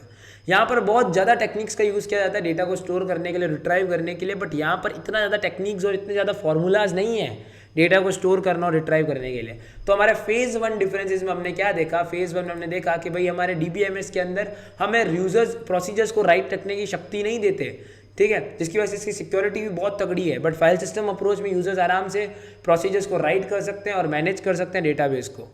सेंट्रलाइज अप्रोच होने की वजह से यहाँ पर डेटा शेयरिंग ईजी है DBMS में, वहाँ पर डेटा शेयरिंग इतनी ईजी नहीं है, बिकॉज यहाँ पर डिस्ट्रीब्यूटेड अप्रोच फॉलो हो रही है फाइल सिस्टम में, जिसकी वजह से जो भी डेटा है डिफरेंट फाइल्स अलग अलग फॉर्मेट के साथ है, तो डेटा शेयरिंग अपने आप में बहुत टफ बन जाता है। DBMS अप्रोच आपको एब्स्ट्रैक्ट व्यू देता है डेटा का, जो कि अननेसेसरी डिटेल्स को हाइड करके देता है, but file system unnecessary details को हाइड नहीं करता, ये आपको सारी इन्फॉर्मेशन दे देगा डेटा और उसके स्टोर करने के सारी चीज़ों के बारे में, कैसे वो रिप्रेजेंटेड है वो सब दे देगा। यहाँ पर जो अच्छा प्रोटेक्शन आपको देता है DBMS, वहाँ वो इतना अच्छा प्रोटेक्शन आपको नहीं देता है। यहाँ क्रैश रिकवरी मैकेनिज्म है, वहाँ क्रैश रिकवरी मैकेनिज्म नहीं है।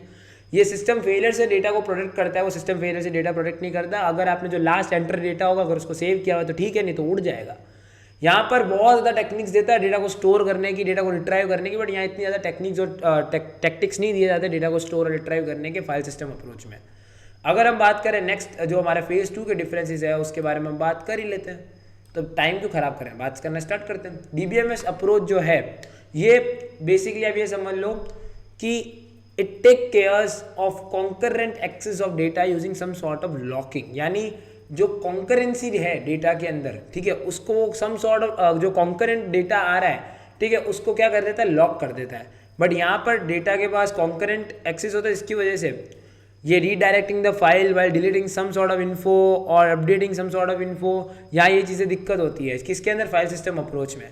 ये बहुत ज़्यादा लार्ज सिस्टम्स के अंदर काम आता है, जिसके अंदर मैनी फाइल्स को इंटर रिलेट करने का भी काम होता है। जैसे अगर मैं 2 टेबल्स की बात करूँ, उनके इंटर रिलेशन में आपको कुछ काम करना है, तो उसमें DBMS बेस्ट रहेगा। यहाँ पर इतने लार्ज सिस्टम में काम नहीं आता, बट स्टिल ये लार्ज सिस्टम में कभी कभी यूज़ कर लिया जाता है डेटा और फाइल्स को इंटर रिलेट करने के लिए। तो सबसे पहले 2 डिफरेंस वापस हम बात करते हैं। It take cares of concurrent access of data using some sort of locking. Some sort of locking को यूज करके ये कॉन्करेंट एक्सेस ऑफ डेटा को भी टेक केयर कर लेता है, बट इधर कॉन्करेंट एक्सेस नहीं हो पाता भाई, डेटा कॉन्करेंसी नहीं हो पाती, क्योंकि यहाँ पर एक्चुअली में कॉन्करेंसी के साथ ये सपोर्ट ही नहीं करता जो फाइल सिस्टम अप्रोच है, ठीक है। इसलिए यहाँ पर बहुत ज़्यादा प्रॉब्लम होती है। जैसे फाइल्स को डिलीट करते समय कि दूसरी फाइल की तरफ रिडायरेक्ट कर देगा, बट यहाँ पर क्या है, सम सॉर्ट ऑफ लॉकिंग को यूज़ करता है, इसलिए कॉन्करेंट एक्सेस ऑफ डेटा आराम से हो पाता है और उसके रिलेटेड जितनी भी प्रॉब्लम्स है उसको वो सॉल्व आउट कर देता है। जहाँ पर लार्ज सिस्टम में ये काम आता है, जहाँ पर इंटर रिलेटेड ऑफ फाइल्स का काम होता है, यहाँ पर भी लार्ज सिस्टम में कभी कभी काम आ जाता है डेटा का इंटर रिलेटेड हो फाइल्स के साथ, but many of most of the cases में फाइल सिस्टम अप्रोच इतना काम नहीं आता। DBMS approach expensive to design है, बिकॉज यहाँ आपको लार्ज सिस्टम्स लगाने पड़ते हैं, हार्डवेयर सॉफ्टवेयर, इसलिए इसकी कॉस्ट बहुत ज़्यादा है। बट यहाँ पर इसको डिज़ाइन करना बहुत ईजी है फाइल सिस्टम अप्रोच को, बिकॉज यहाँ आपको इतने टूल्स और टैक्टिक्स बनाने की ज़रूरत ही नहीं है। DBMS approach because of centralisation the problem of data redundancy and inconsistency is control, मतलब रिपीटेशन ऑफ डेटा और डेटा में जो इनकन्सिस्टेंसी है, जो एरर है, वो आराम से कंट्रोल किया जा सकता है। डेटा नॉइस को क्रिएट मतलब जो कंट्रोल किया जा सकता है। बट फाइल सिस्टम अप्रोच के अंदर डिस्ट्रीब्यूटेड मेथड फॉलो होता है और अलग अलग प्रोग्रामर, ठीक है, अलग अलग programmer data duplication of data और लीड्स, जो डेटा का डुप्लीकेशन हो रहा है, डेटा का जो रिडंडेंसी है उसको कंट्रोल नहीं कर पाते फाइल सिस्टम अप्रोच के अंदर, जिसकी वजह से बहुत ज़्यादा दिक्कतें होती है। DBMS अप्रोच के अंदर database structure is complex to design, but file system structure is simple and easy to design. तो अगर मैं बात करूँ वापस शुरुआत से, तो DBMS अप्रोच सबसे पहला डेटा के अंदर आपको DBMS आपको ये अलाउ करता है कि आप उस डेटाबेस का प्रोसीजर्स लिख सको, यूजर्स उसका प्रोसीजर लिख सके और उसको मेंटेन कर सके, बट DBMS ये चीज़ प्रोवाइड नहीं करता। फाइल सिस्टम अप्रोच आपको ये शक्ति देता है जिससे यूज़र प्रोसीजर्स को आराम से लिख सकते हैं और डेटाबेस को मैनेज कर सकते हैं। बिकॉज ऑफ सेंट्रलाइज अप्रोच, क्योंकि ये सेंट्रलाइज अप्रोच को फॉलो करता है DBMS, तो शेयरिंग आसान है। But file system approach distributed approach को फॉलो करता है और यहाँ पर हर फाइल डिफरेंट फॉर्मेट में है, तो यहाँ पर शेयरिंग करना इतना आसान नहीं है। DBMS आपको एब्स्ट्रैक्ट व्यू देता है डेटा का, जो कि अननेसेसरी डिटेल्स को हाइड आउट कर देता है, बट फाइल सिस्टम अप्रोच आपको ऐसी कोई शक्ति नहीं देता। और तो और ये आपको गुड प्रोटेक्शन मैकेनिज्म देता है, वो आपको गुड प्रोटेक्शन मैकेनिज्म नहीं देता। Provides crash recovery mechanism, DBMS आपको क्रैश रिकवरी मैकेनिज्म देता है, वो नहीं देता। ये आपको सिस्टम फेलियर से प्रोटेक्ट करता है, वो कर नहीं पाता। वो जितना लास्ट एंटर होगा उतना अगर सेव किया होगा तो ठीक है, नहीं तो उड़ा देगा। यहाँ पर बहुत ज़्यादा टेक्निक्स प्रोवाइड की जाती है डेटा को स्टोर करने के लिए, ड्राइव करने के लिए इतनी ज़्यादा टेक्निक्स नहीं दी जाती। नेक्स्ट, कॉन्करेंट, अगर किसी डेटा में कॉन्करेंसी अकर होती है तो यहाँ पर लॉकिंग को यूज़ करके ये उसको फिक्स कर देता है। बट यहाँ पर कॉन्करेंसी अगर होती है, अगर डेटा को आपको कॉन्करेंट एक्सेस करना है तो वो आप नहीं कर सकते, ठीक है। और अगर आप करोगे तो वो कुछ ना कुछ प्रॉब्लम्स करने दे देगा आपको। जैसे अगर आपको डिलीट करोगे फाइल को और अपडेट करोगे तो वो आपको रीडायरेक्ट कर देगा उस फाइल पे। तो ये कुछ प्रॉब्लम्स है जो कि कॉन्करेंट एक्सेस ऑफ डेटा को यहाँ पर अलाउ नहीं करता। फाइल सिस्टम अप्रोच में इतना ज़्यादा वो अलाउ नहीं करता, बिकॉज यहाँ कुछ एरर रेज हो जाती है छोटी मोटी। बट हियर अगर आप डेटा को कॉन्करेंटली एक्सेस कर दो या कॉन्करेंट एक्सेस ऑफ डेटा कर रहे हो तो यहाँ सम सॉर्ट ऑफ लॉकिंग का यूज़ करके ये चीज़ कर देता है और उसको टेक केयर कर भी लेता है। ये लार्ज सिस्टम में यूज़ होती है जहाँ पर फाइल्स को इंटरलेट किया जाता है। सेम यहाँ पर ये भी लार्ज सिस्टम में काम आता है जहाँ फाइल्स को इंटरलेट किया जाता है। ये थोड़ा एक्सपेंसिव टू डिज़ाइन है और इसका कॉम्प्लेक्स डिज़ाइन है। यहाँ पर ये चीपर टू डिज़ाइन है और इसका डिज़ाइन भी बहुत ज़्यादा सिंपल है। सेंट्रलाइजेशन के होने के साथ साथ जो डेटा रिडंडेंसी और इनकन्सिस्टेंसी की प्रॉब्लम होती है उसको कंट्रोल कर पाता है, ये उसको कंट्रोल नहीं कर पाता। तो ये कुछ प्रॉब्लम्स और ये जो डिफरेंस थे फाइल सिस्टम अप्रोच और DBMS अप्रोच में, आई होप आपको ये चीज़ समझ में आई होगी और कंसेप्ट क्लियर होना चाहिए। अब आ जाता है फेज 3 के डिफरेंस के ऊपर। देख रहे हो भर भर के डिफरेंस लाया हूँ मैं, मतलब पूरी झोली भर के लाया हूँ डिफरेंस, ठीक है। तो DBMS अप्रोच में जो हमारा फेज 3 के डिफरेंस है उसके बारे में बात कर लेते हैं। तो सबसे पहला डेटा इंडिपेंडेंसी इसमें अकर करती है दो फॉर्म में, लॉजिकल इंडिपेंडेंस और फिजिकल इंडिपेंडेंस, जो कि इसी एपिसोड में बात होने वाली है आगे। यहाँ पर इंटीग्रिटी कंसेंट्स जो होते हैं वो इजी टू अप्लाई होते हैं, वहाँ पर डिफिकल्ट टू अप्लाई होते हैं इंटीग्रिटी कंसेंट्स, जो कि आगे जाके ये भी चीज़ डिसाइड हो मतलब एक्सप्लेन करने वाला हूँ मैं। DBMS अप्रोच के अंदर बेसिकली 3 डेटा मॉडल्स के बारे में बात की जाती है, जो कि हायरार्किकल डेटा मॉडल्स है, नेटवर्क डेटा मॉडल्स है और रिलेशनल डेटा मॉडल्स है, ठीक है, जो कि अपने हिस्ट्री के अंदर ऊपर भी डिस्कस किए ही थे। फाइल सिस्टम अप्रोच में ऐसा कोई डेटा मॉडल नहीं होता। यहाँ पर चेंजेस जो है वो आप आराम से कर सकते हो ठीक है, जिससे मॉडल फ्लेक्सिबल हो रहा है। यहाँ पर चेंजेस करना इतना आसान नहीं है, इसकी वजह से मॉडल जो आपका लेस फ्लेक्सिबल है, ठीक है। अब इसमें ओरेकल एसक्यूएल सर्वर इसका बेस्ट एग्जांपल है, यहाँ पर कोबोल और C++ के ऊपर बात होती है। तो फेज 3 में डिफरेंस क्या क्या है? पहला, DBMS अप्रोच के अंदर डेटा इंडिपेंडेंसी अकर करती है, वहाँ डेटा इंडिपेंडेंसी अकर नहीं करती है। यहाँ पर इंटीग्रिटी कंसेप्ट आराम से अप्लाई किया जा सकते हैं, वहाँ डिफिकल्ट टू अप्लाई। यहाँ पर कोई डेटा मॉडल एक्सेस नहीं करता फाइल सिस्टम अप्रोच में, बट DBMS मॉडल में 3 डेटा मॉडल एग्जिस्ट करते हैं, hierarchical data models, network data models और रिलेशनल डेटा मॉडल्स। जहाँ पर चेंजेस आप जो करते हो इसके अंदर, ठीक है, वो इजी टू मेक है DBMS में, बट फाइल सिस्टम अप्रोच में चेंजेस इतने आसान नहीं है, जिसकी वजह से ये लेस फ्लेक्सिबल है, और DBMS अप्रोच हमारा मोर फ्लेक्सिबल है। यहाँ पर ओरेकल एसक्यूएल सर्वर इसके बेस्ट एग्जांपल्स हैं, बट फाइल सिस्टम अप्रोच में कोबोल C++ और ये चीज़ें इसका बेस्ट एग्जांपल है। तो आई होप इस चीज़ को आप समझ गए हो और अपने जहन में उतार लिए हो, ठीक है। तो अगर उतार लिए हो तो चलते हैं आगे और बात करते हैं फिर हमारे DBMS आर्किटेक्चर के बारे में, और कैसे बेसिकली आर्किटेक्चर होता है डेटाबेस मैनेजमेंट सिस्टम का। तो मैं वापस आता हूँ 2 मिनट के लिए। तो मैं वापस आ चुका हूँ, और अगर मैं बात करता हूँ ना DBMS आर्किटेक्चर की, तो ये सबसे प्यारा और सबसे मसालेदार टॉपिक है, बिकॉज अब हम यहाँ पर एक्चुअल देखने वाले हैं क्लाइंट सर्वर साइड के बारे में, एप्लीकेशन और डेटाबेस के बारे में। कैसे आप अगर एक मोबाइल फ़ोन से एक डेटा को एक्सेस करते हो तो किस तरीके से चीज़ें होती है, वो आप इस आर्किटेक्चर में समझोगे। यहाँ हम 3 आर्किटेक्चर्स के बारे में मेजरली बात करने वाले हैं, जो कि है 1 टायर, 2 टायर एंड 3 टायर। इनका नाम इनके कंपोनेंट्स के हिसाब से ही डिज़ाइन है। तो फटाफट से अब चलते हैं और देखते हैं ये 3 तरह के जो बेसिक टायर्स है ना, ये क्या है, और एग्जाम्पल के थ्रू बात होगी पूरी, और एग्जाम्पल के थ्रू आपको समझाया जाएगा, उसके अंदर जो भी चीज़ें हैं उनको एक्सप्लेन किया जाएगा, और चीज़ों को एकदम मज़ेदार तरीके से, मिर्च मसाले मेरा फेवरेट तरीके से मैं आपको डेटा मतलब देख रहे हो असर मेरे पे होने लग गया है, तो वो आपको दिया जाएगा प्रॉपर, आपको सुख की अनुभूति होने वाली है। मेरे को पता था तुम गलत लोगे। तो हम चलते हैं और देखते हैं क्या टायर्स हैं आर्किटेक्चर के। तो बिना किसी टाइम को ख़राब करे चलता हूँ मैं नर्क में। तो मैं वापस आ चुका हूँ नर्क में, और यहाँ पर आप आर्किटेक्चर के बारे में हम बात करें तो 1 टायर आर्किटेक्चर, जिसमें डेटाबेस पे ही बैठा है बंदा, ये समझ सकते हो, ये डेटाबेस है, बस यही है आर्किटेक्चर।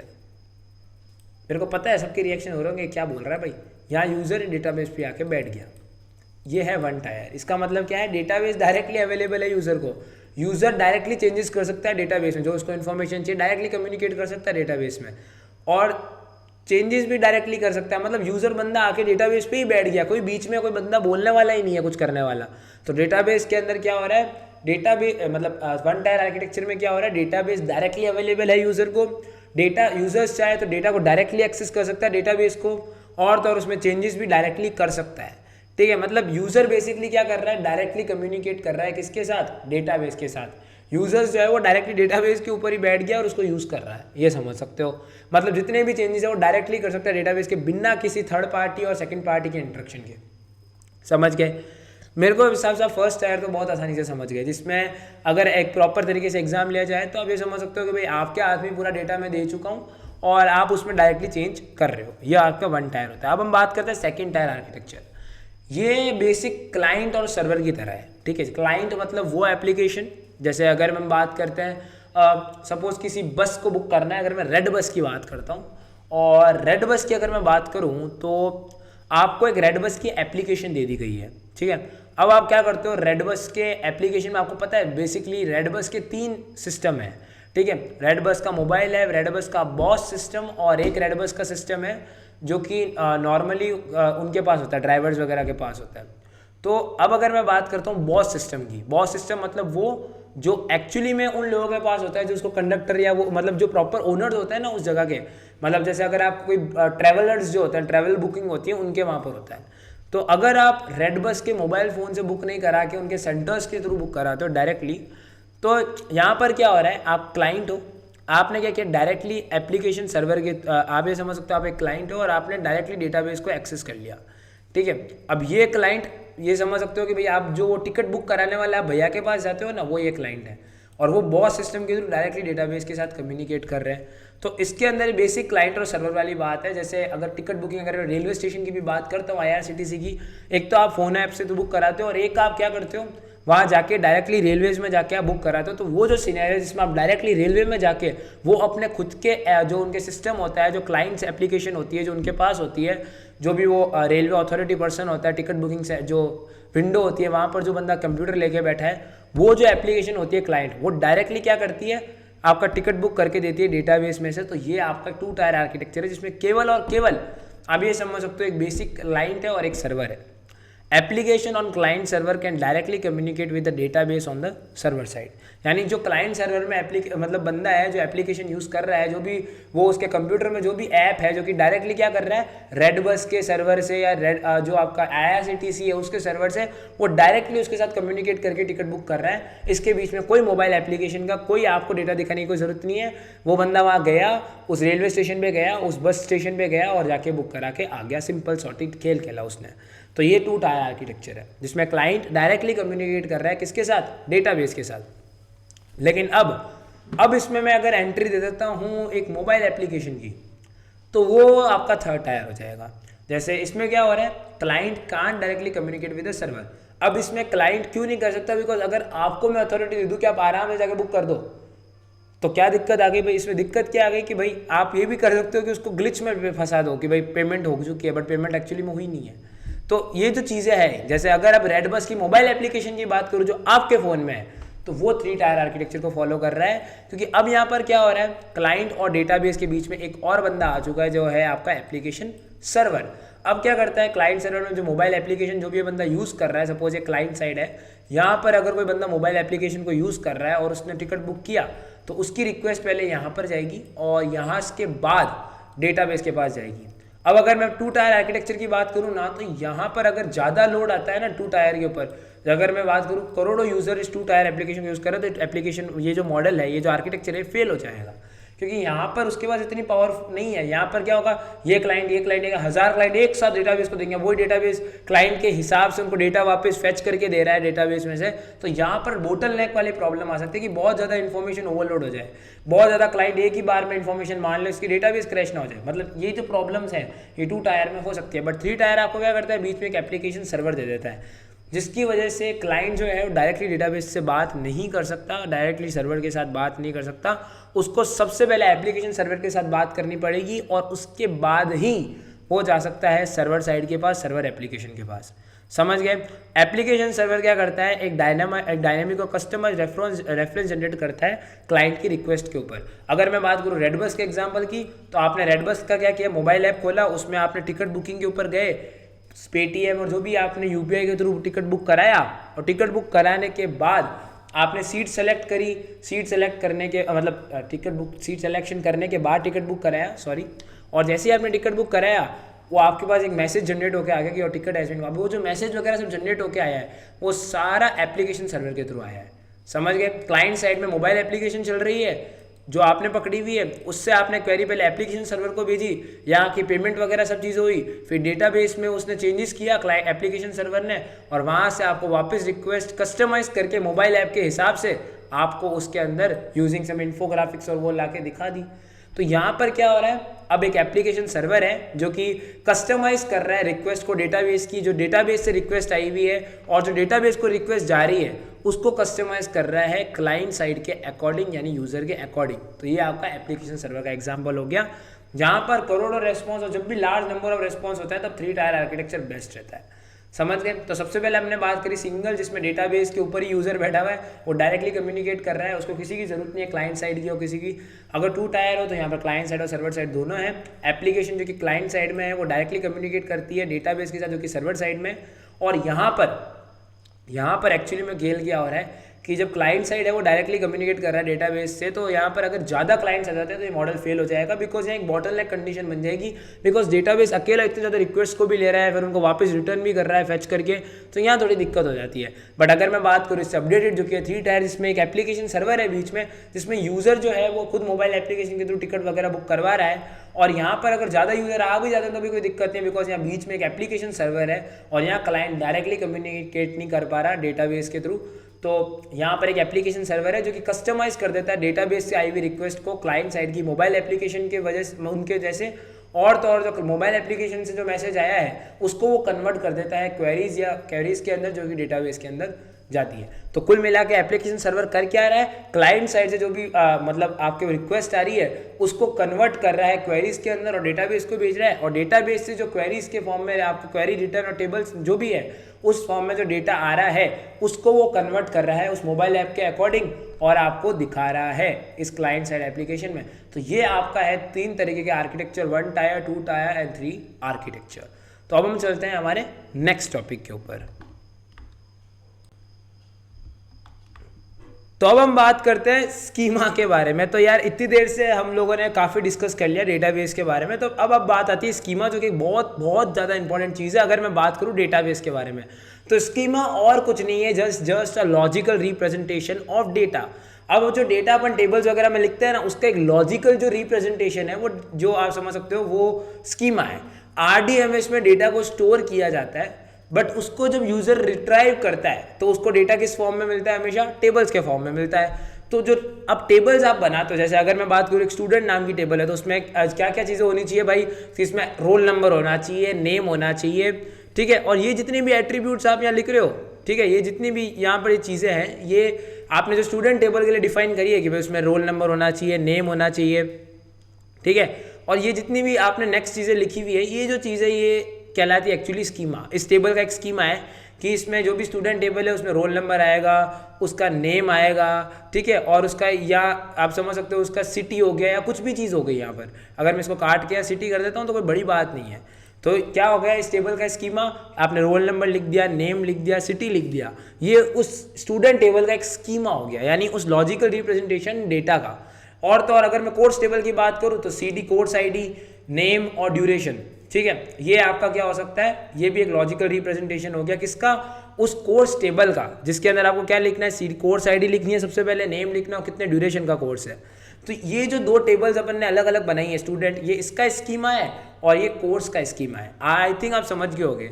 और इस स्कीमा को हम कैसे इंप्लीमेंट करते हैं, हम इस स्कीमा को इंप्लीमेंट करते हैं यूजिंग SQL के DDL कमांड्स, यानी हम SQL की जो डेटा डेफिनेशन लैंग्वेज के जो कमांड्स हैं उसको यूज़ करके हम स्कीमा को इंप्लीमेंट करते हैं SQL में, जो कि हम आगे देखने वाले हैं। तो सबसे पहले स्कीमा को समझते हैं। तो ये लॉजिकल रिप्रेजेंटेशन है डेटा का, और एक्चुअली में डेटा जब हम किसी भी DBMS में स्टोर करते हैं, RDBMS में जब हम डेटा को स्टोर करते हैं, तो RDMS में जब स्टोर करते हैं, RDMS का फुल फॉर्म है क्या, रिलेशनल डेटाबेस मैनेजमेंट सिस्टम। तो जब हम RDMS में डेटा स्टोर करते हैं तो उस समय जब हम डेटा वापस रिट्राइव करते हैं स्टोर करने के बाद, तो वो हम in the forms of table retrieve करते हैं। तो अब जब इन फॉर्म्स ऑफ टेबल रिट्राइव करते हैं तो जो टेबल्स हम डिजाइन करते हैं उसका जो स्कीमा हम डिजाइन करते हैं, टेबल्स का बेसिकली हम जो एक फॉर्मेट डिजाइन करते हैं उसको हम स्कीमा बोलते हैं, यानी लॉजिकल रिप्रेजेंटेशन ऑफ डेटा।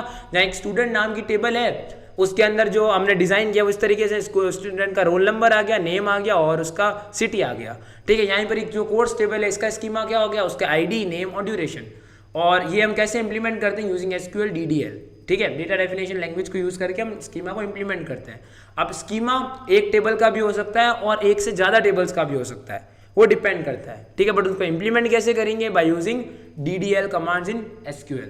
अब हम बात करते हैं 3 स्कीमा आर्किटेक्चर की, जो कि 1970 के अंदर फाउंड किया गया था, जहां पर सबसे पहले आता है एक्सटर्नल स्कीमा, जिसको बोलते हैं व्यू लेवल, जो यूजर्स को एंड यूजर्स को दिखता है वो एक्सटर्नल स्कीमा है। जो नेक्स्ट है वो लेवल आता है आपका कंसेप्चुअल स्कीमा, जिसको लॉजिकल लेवल बोलते हैं। अब ये वो पॉइंट है जहां पर सारे आप टेबल्स के बारे में डिफाइन करोगे। और लास्ट जो आता है वो आता है फिजिकल लेवल, जिसमें ये डिसाइड होता है कि डेटा को स्टोर का करना है भाई, जो डेटाबेस आपने किया है उसको स्टोर का करना है, आपको उसको हार्ड डिस्क में स्टोर करना है, कौन सी हार्ड डिस्क में करना है, कौन से आपको पेन ड्राइव में करना है, जो भी चीज़ है, जो भी सर्वर रूम है, जो भी चीज़ है वो फिजिकल स्कीमा बताता है। तो अब हम एक एक करके देखते हैं। सबसे पहले हम इसका पहले गोल क्या है, तो जो 3 स्कीमा आर्किटेक्चर उसका गोल है डेटा इंडिपेंडेंस एक्चुअली में। तो जो डेटा इंडिपेंडेंस जो अभी हम आगे देख रहे होंगे, तो 3 स्कीमा आर्किटेक्चर का गोल क्या है, डेटा इंडिपेंडेंस को रीच करना। इसका मतलब क्या है, इसका मतलब बेसिकली ये है कि अगर मैं इस फिजिकल स्कीमा में कुछ चेंज कर दूं, यानी अगर मैं उस टेबल को या उस डेटा को किसी एक हार्ड डिस्क के दूसरे हार्ड डिस्क में डाल दूं, तो उससे जो कंसेप्चुअल स्कीमा है, उस जो टेबल है उस फाइल पे कोई फर्क नहीं पड़ना चाहिए। और अगर मैं कंसेप्चुअल स्कीमा को चेंज कर दूं तो उसका एक्सटर्नल स्कीमा में कोई फर्क नहीं पड़ना चाहिए। इसको अपन बोलते हैं डेटा इंडिपेंडेंस। तो इसको रीच आउट करना 3 स्कीमा आर्किटेक्चर का मतलब मेन गोल है, और 1970 में इसको फाउंड किया गया। तो 3 लेवल कौन कौन से हो गए, व्यू लेवल, लॉजिकल लेवल और फिजिकल लेवल। अब हम बात करते हैं एक्सटर्नल स्कीमा की। तो एक्सटर्नल स्कीमा में हम बात करते हैं how data is represented to user, यानी एक यूजर को डेटा किस तरीके से रिप्रेजेंट किया जा रहा है, यानी यूजर को डेटा दिख कैसे रहा है। अब हर लोगों का डिफरेंट व्यू हो सकता है, डिफरेंट लोगों का उस डेटा को लेके डिफरेंट व्यू हो सकता है। इसका मतलब क्या है, अगर मैं बात करता हूँ यार हमारे जैसे कॉलेज के अंदर यूजर्स की, जैसे आप हो स्टूडेंट, ठीक है, अगर मैं भी एक स्टूडेंट ही हूँ वैसे, तो हम जो डेटा देखते हैं वो कैसे देखते हैं कि भाई हमारे जो टाइम टेबल्स हैं, हमारे मार्क्स हैं, उनको हम सिर्फ देख सकते हैं, उनको चेंज वगैरह हम नहीं कर सकते, उन डेटाबेस को हम देखते हैं। हम ये नहीं देख सकते कि हमारे जो प्रोफेसर है या जो भी हमारे टीचर है उनकी सैलरीज क्या है, वो अपन नहीं देख सकते, वो हमसे हाइड किया गया है, ठीक है। तो डिफरेंट लोगों का एक्सटर्नल स्कीमा, जैसे स्टूडेंट का एक्सटर्नल स्कीमा अलग होगा। अगर मैं बात करूँ किसी एम्प्लॉय का जो वहाँ पर काम कर रहा है, तो उनका एक्सटर्नल स्कीमा अलग होगा, ठीक है। अगर मैं टीचर्स के बात करता हूँ व्यू पॉइंट से, टीचर्स को क्या दिख रहा होगा, उनको अपनी सैलरी व्यू हो रही होगी, उनका ड्यूरेशन कितने टाइम से वो पढ़ा रहे हैं वो चीज़ें दिख सकती है, उनके mobile number, personal mobile numbers, उनकी ईमेल आईडीज और जो टीचर्स के लिए अपडेट्स आती हैं वो उनको दिख रहा होगा। बट उनको सारा डेटा नहीं दिख रहा है, यानी हर इंडिविजुअल पर्सन से अलग अलग व्यू पॉइंट है यूजर के। समझ में आ गया? इसलिए इसको अपन बोलते हैं व्यू लेवल। यानी ये पहला लेवल है जहां पर अपन डेटा को यूजर को डेटा रिप्रेजेंट कैसे कराना है, वो काम होता है एक्सटर्नल स्कीमा। अब हर इंसान का अलग अलग डिफरेंट व्यू हो सकता है डेटा को लेके। अब हम बात करते हैं कंसेप्चुअल स्कीमा, यानी जो सेकंड है, जो कि लॉजिकल लेवल। अब कंसेप्चुअल स्कीमा बेसिकली और कुछ नहीं है, ये डेटा का ब्लूप्रिंट है। इसमें अपन देखते हैं कि डेटा एक्चुअली में स्टोर कैसे हो रहा है, हाउ डेटा इज स्टोर्ड, और डेटा स्ट्रक्चर कैसे हो रहा है। जैसे आपने ऊपर बात की थी ना इस स्कीमा की, ये स्कीमा एक्चुअली में कंसेप्चुअल स्कीमा के अंदर डिफाइन किया जाता है कि किस तरीके के एट्रीब्यूट्स वो बेसिकली एक्सेप्ट करेगी टेबल। ये जो पूरा ब्लूप्रिंट बनता है डेटा का, किस तरीके से डेटा एंटर होगा, ये सारा जो भी ब्लूप्रिंट होता है कंसेप्चुअल स्कीमा बनता है, ठीक है, ये बनाता है। यहाँ पर हम ईआर मॉडल के बारे में देखते हैं, जो कि आगे हम एकदम डिटेल में एकदम बढ़िया पढ़ाने वाले हैं। नहीं, मजाक नहीं कर रहा मैं, एकदम डिटेल में ईआर मॉडल पढ़ाने वाले हैं। और इसमें हम देखते हैं कैसे टेबल्स को स्टोर किया जाता है और उसके बीच में रिलेशंस क्या है एक्चुअली में। तो ये अपन इसके अंदर देख रहे होते हैं कंसेप्चुअल स्कीमा में, ठीक है। तो ये पूरा कंसेप्चुअल स्कीमा का पार्ट हो गया, जिसमें हम बेसिकली क्या देख रहे हैं, डेटा स्टोर कैसे करना है, डेटा को स्ट्रक्चर कैसे करना है। और तो और हम ये भी इसके अंदर देख रहे हैं ईआर मॉडल इसमें स्टोर होता है। इसमें हम ये देखते हैं टेबल्स जो भी जितनी भी स्टोर होती है वो कंसेप्चुअल स्कीमा में होती है। और हम ये भी देखने वाले हैं जो टेबल का जो रिलेशनशिप है वो भी इसमें स्टोर होती है। ये आपको बेसिकली ब्लूप्रिंट ऑफ डेटा, यानी डेटा स्टोर कैसे हो रहा है, डेटा स्ट्रक्चर कैसे हो रहा है, टेबल्स कैसे स्टोर हो रही है, टेबल्स के बीच में जो रिलेशनशिप्स है वो सारी कंसेप्चुअल स्कीमा में बेस्ड है। जो पूरा ब्लूप्रिंट है डेटा का वो कंसेप्चुअल स्कीमा में बेस्ड है। अगर मैं बात करता हूँ फिजिकल स्कीमा की, तो ये आप ये समझ सकते हो कि ये स्टोर डेटा की लोकेशन है, कि डेटा कौन से हार्ड डिस्क में, कौन से सर्वर में स्टोर्ड है, ये सारा फिजिकल स्कीमा है। अगर मैं टोटल एक सिनेरियो की बात करूँ तो आपको ये चीज़ नहीं पता कि नेटफ्लिक्स का कौन सा डेटा किस जगह पे स्टोर है, ठीक है, और वो बताना भी नहीं चाहेगा। आप डेटा यूज कर रहे हो, एक्सटर्नल स्कीमा में आपको डेटा दिख रहा है, दैट्स इट, दैट्स ऑल। जैसे अगर मैं बात करूँ हॉटस्टार की, तो उसमें कुछ है, जैसे 2 मोड है, एक पहले आता था वीआईपी मोड और एक प्रीमियम मोड। तो जो वीआईपी वाले हैं वो प्रीमियम वाला नहीं देख सकते, जो प्रीमियम वाला वीआईपी को नहीं देख सकते। तो ये जो दिक्कत आती थी गाइज, ये अपने आप में दिक्कत आती थी, तो उसने फिर सब्सक्राइबर मोड एक नया हॉटस्टार लेके आया। बट यहाँ पर क्या हमें चीज़ समझनी है कि जो वीआईपी देख सकता था वो प्रीमियम भी देख सकता था, बट जो प्रीमियम देख सकता था वो वीआईपी मेंबर नहीं देख सकता था। तो वो एक्सटर्नल स्कीमा का एग्जांपल है। जीमेल एक एक्सटर्नल स्कीमा का आपका एग्जांपल हो सकता है, हॉटमेल आपका एक्सटर्नल स्कीमा का एग्जांपल हो सकता है कि आपको ये चीज़ नहीं पता वो दुनिया में किस जगह पे स्टोर्ड है, बट आप उसको यूज़ कर रहे हो। तो physical schema is just a physical level, conceptual schema is the logical level. Again समझ में आ गया? तो इसका गोल है डेटा इंडिपेंडेंस। एक्सटर्नल स्कीमा में हम ये देखते हैं डेटा को रिप्रेजेंट कैसे करना है एंड यूजर को। अब हर यूजर के हिसाब से अलग अलग व्यू पॉइंट हो सकता है। यहाँ पर कंसेप्चुअल स्कीमा एक्चुअली में ब्लूप्रिंट ऑफ डेटा है। हम इसमें देखते हैं डेटा को स्टोर कैसे करना है, डेटा को स्ट्रक्चर कैसे करना है। ईआर मॉडल हम इसमें पढ़ते हैं और इसमें हम ये भी चीज़ देखते हैं कि टेबल्स कैसे स्टोर हो रही है, उस टेबल्स के बीच में रिलेशनशिप किस तरीके से हो रहा है। फिजिकल स्कीमा में हम ये भी चीज़ देखते हैं कि भाई वो जो स्टोर डेटा है वो एक्चुअली में स्टोर कहाँ हो रहा है, और स्टोर होने के बाद हम ये भी देखते हैं कि भाई वो एक्चुअली में अगर हम उसमें कुछ चेंजेस भी कर देते हैं तो वो जो नेक्स्ट टॉपिक है डेटा इंडिपेंडेंस हम देखने वाले हैं। तो फिजिकल स्कीमा यानी location of store data, conceptual schema is the blueprint of data again, और the last thing external schema, it actually shows how data is represented. तो ये जो है ये आपका 3 स्कीमा आर्किटेक्चर है जिसको हम देखते हैं। व्यू लेवल जिसमें डेटा कैसे रिप्रेजेंट होगा, लॉजिकल लेवल जिसमें डेटा डिफाइन कैसे हुआ है, और फिजिकल लेवल डेटा स्टोर का हुआ है। तो ये चीज़ें हम देखते हैं इन 3 स्कीमा आर्किटेक्चर में। स्कीमा कुछ भी नहीं है, लॉजिकल रिप्रेजेंटेशन है डेटा का, ये आप समझ ही होंगे। और ये जो भी स्कीमा है इसको हम इंप्लीमेंट कैसे करते हैं practically by using SQL DTL commands again, which is a very very interesting and great thing to have fun with. और सिंगल टेबल और मोर टेबल्स के लिए एक साथ स्कीमा डिफाइन हो सकता है, डिपेंड्स ऑन यू ब्रो। अब हम बात करते हैं हमारा नेक्स्ट टॉपिक जो कि कोर है इस यूनिट का, जो कि है डेटा इंडिपेंडेंस। अब मैं इतनी बार यहाँ कोर बोल रहा हूँ तो समझ जाना ही इंपॉर्टेंट है, ठीक है। अब या वो वाली हरकतें मत करना जो कि मैंने करी थी, जो कि ठीक है, अब नहीं बताऊंगा अभी। डेटा इंडिपेंडेंस में हम क्या चीज़ देखते हैं, सबसे पहले व्यू लेवल आता है। तो जो हम ऊपर अभी बात कर रहे थे उसको ही मैंने लेवल वाइज यहाँ लिख दिया है। तो जो व्यू लेवल है वो एक्चुअली आपका एक्सटर्नल स्कीमा वाला लेवल है, जो कि यूज़र देख रहा है, एंड यूज़र। तो यहाँ पर दो तरीके की डेटा इंडिपेंडेंस होती है, जो कि लॉजिकल इंडिपेंडेंस और फिजिकल डेटा इंडिपेंडेंस।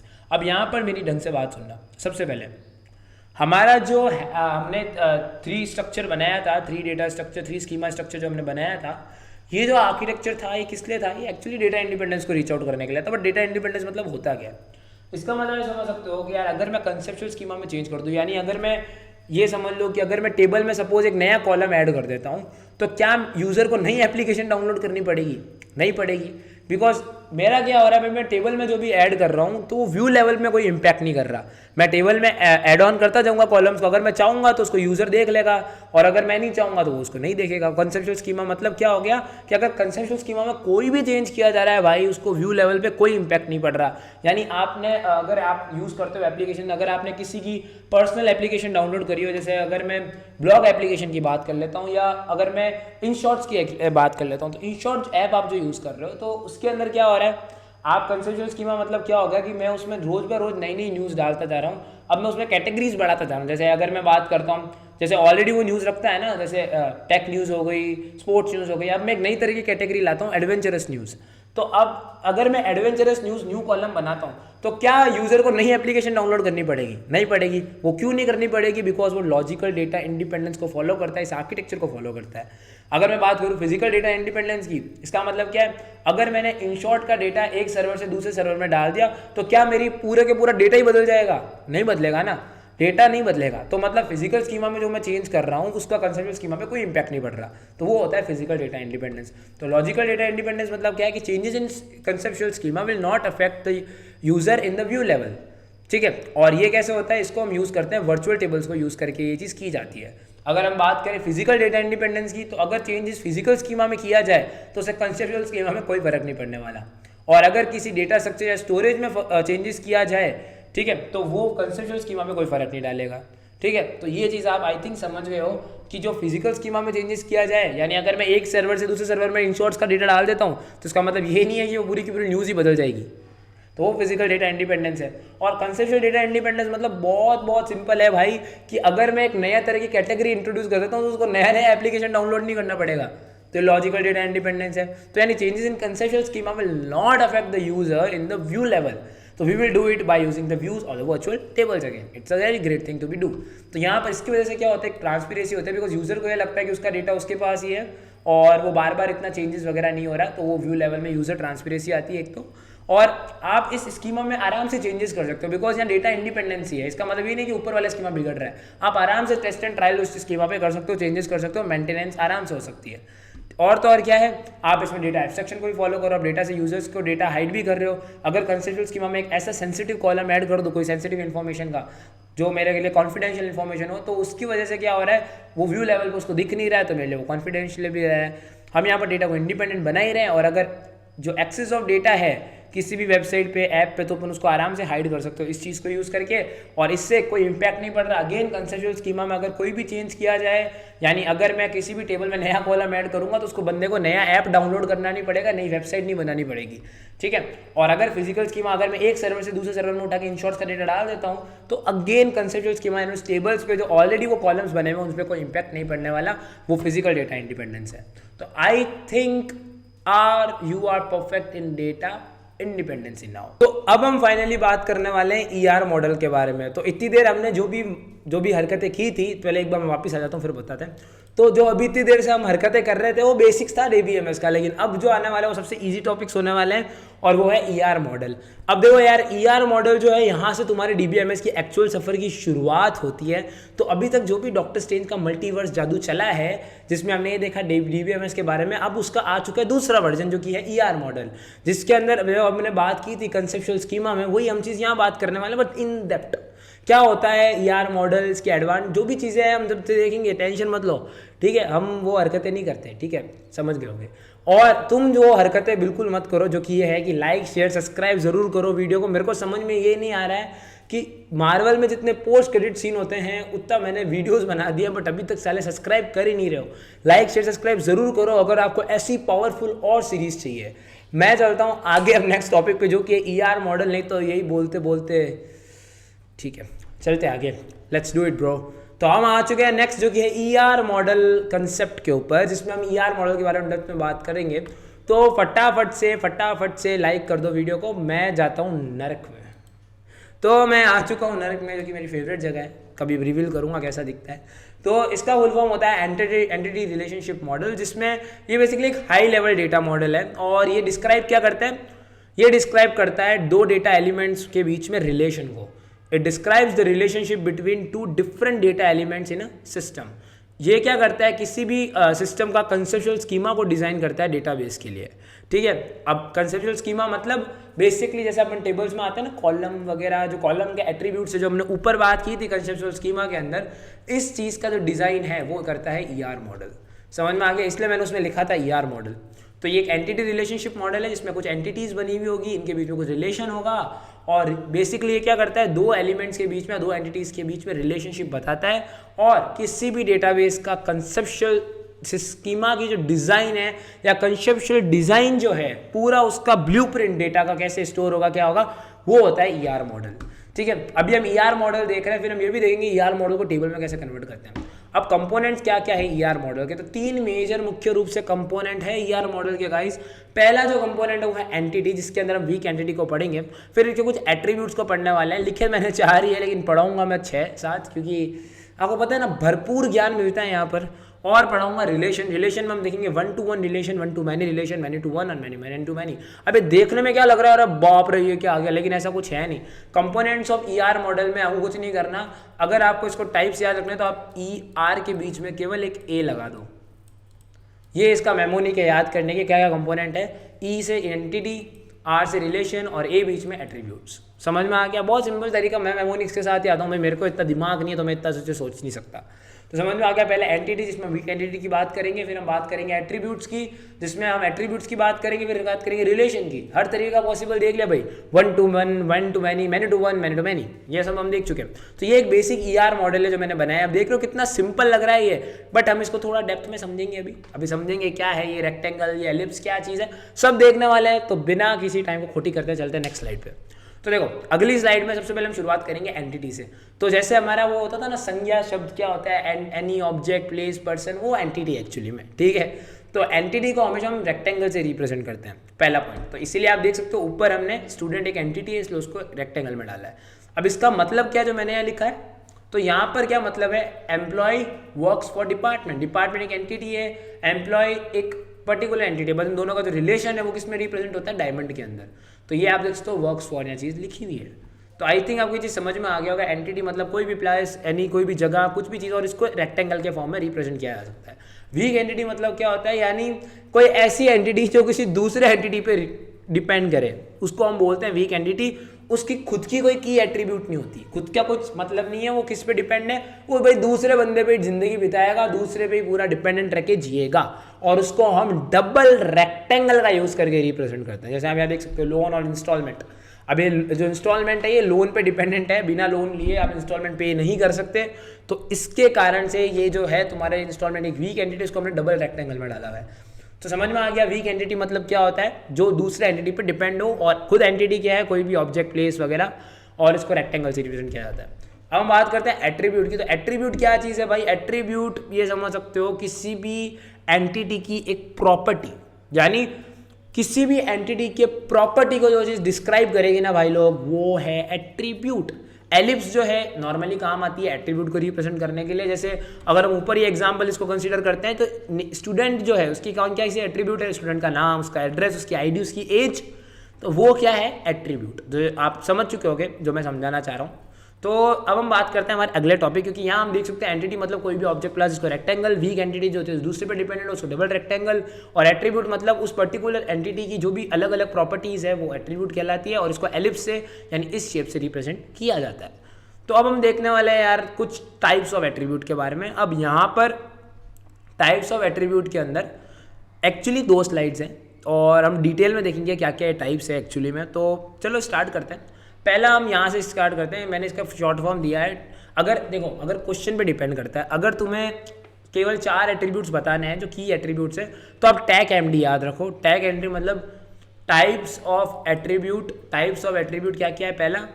पहला आपका कंपोजिट एट्रीब्यूट, फिर आपका आता है के ये नेक्स्ट के से की, एम से तुम्हारा आता है मल्टी वैल्यू एट्रीब्यूट, और जो डी से आता है डिराइव एट्रीब्यूट। अब देखते हैं क्या क्या चीज़ है। की एट्रीब्यूट यानी जो रिप्रेजेंट करे उस एंटिटी की मेन कैरेक्टरिस्टिक को, ठीक है, जो रिप्रेजेंट करे उस एंटिटी की मेन कैरेक्टरिस्टिक को।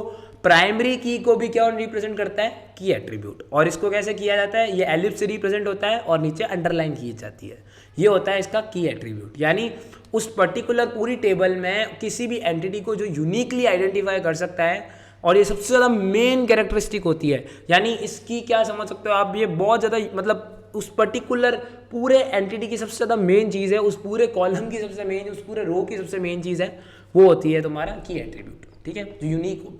कंपोजिट एट्रीब्यूट, कंपोजिट मतलब एक एट्रीब्यूट, ठीक है, जिसमें और ज़्यादा एट्रीब्यूट्स है। जैसे नेम है तो नेम में क्या क्या एट्रीब्यूट्स होते हैं भाई? First name, middle name, last name, ये जो भी चीज़ें हैं ये क्या है? Composite attribute. यानी एक ही एट्रीब्यूट में कुछ और भी एट्रीब्यूट्स होना, ठीक है। तो उसको अपन इस तरीके से रिप्रेजेंट करते हैं जो कि आपके सामने लिखा हुआ है, ठीक है।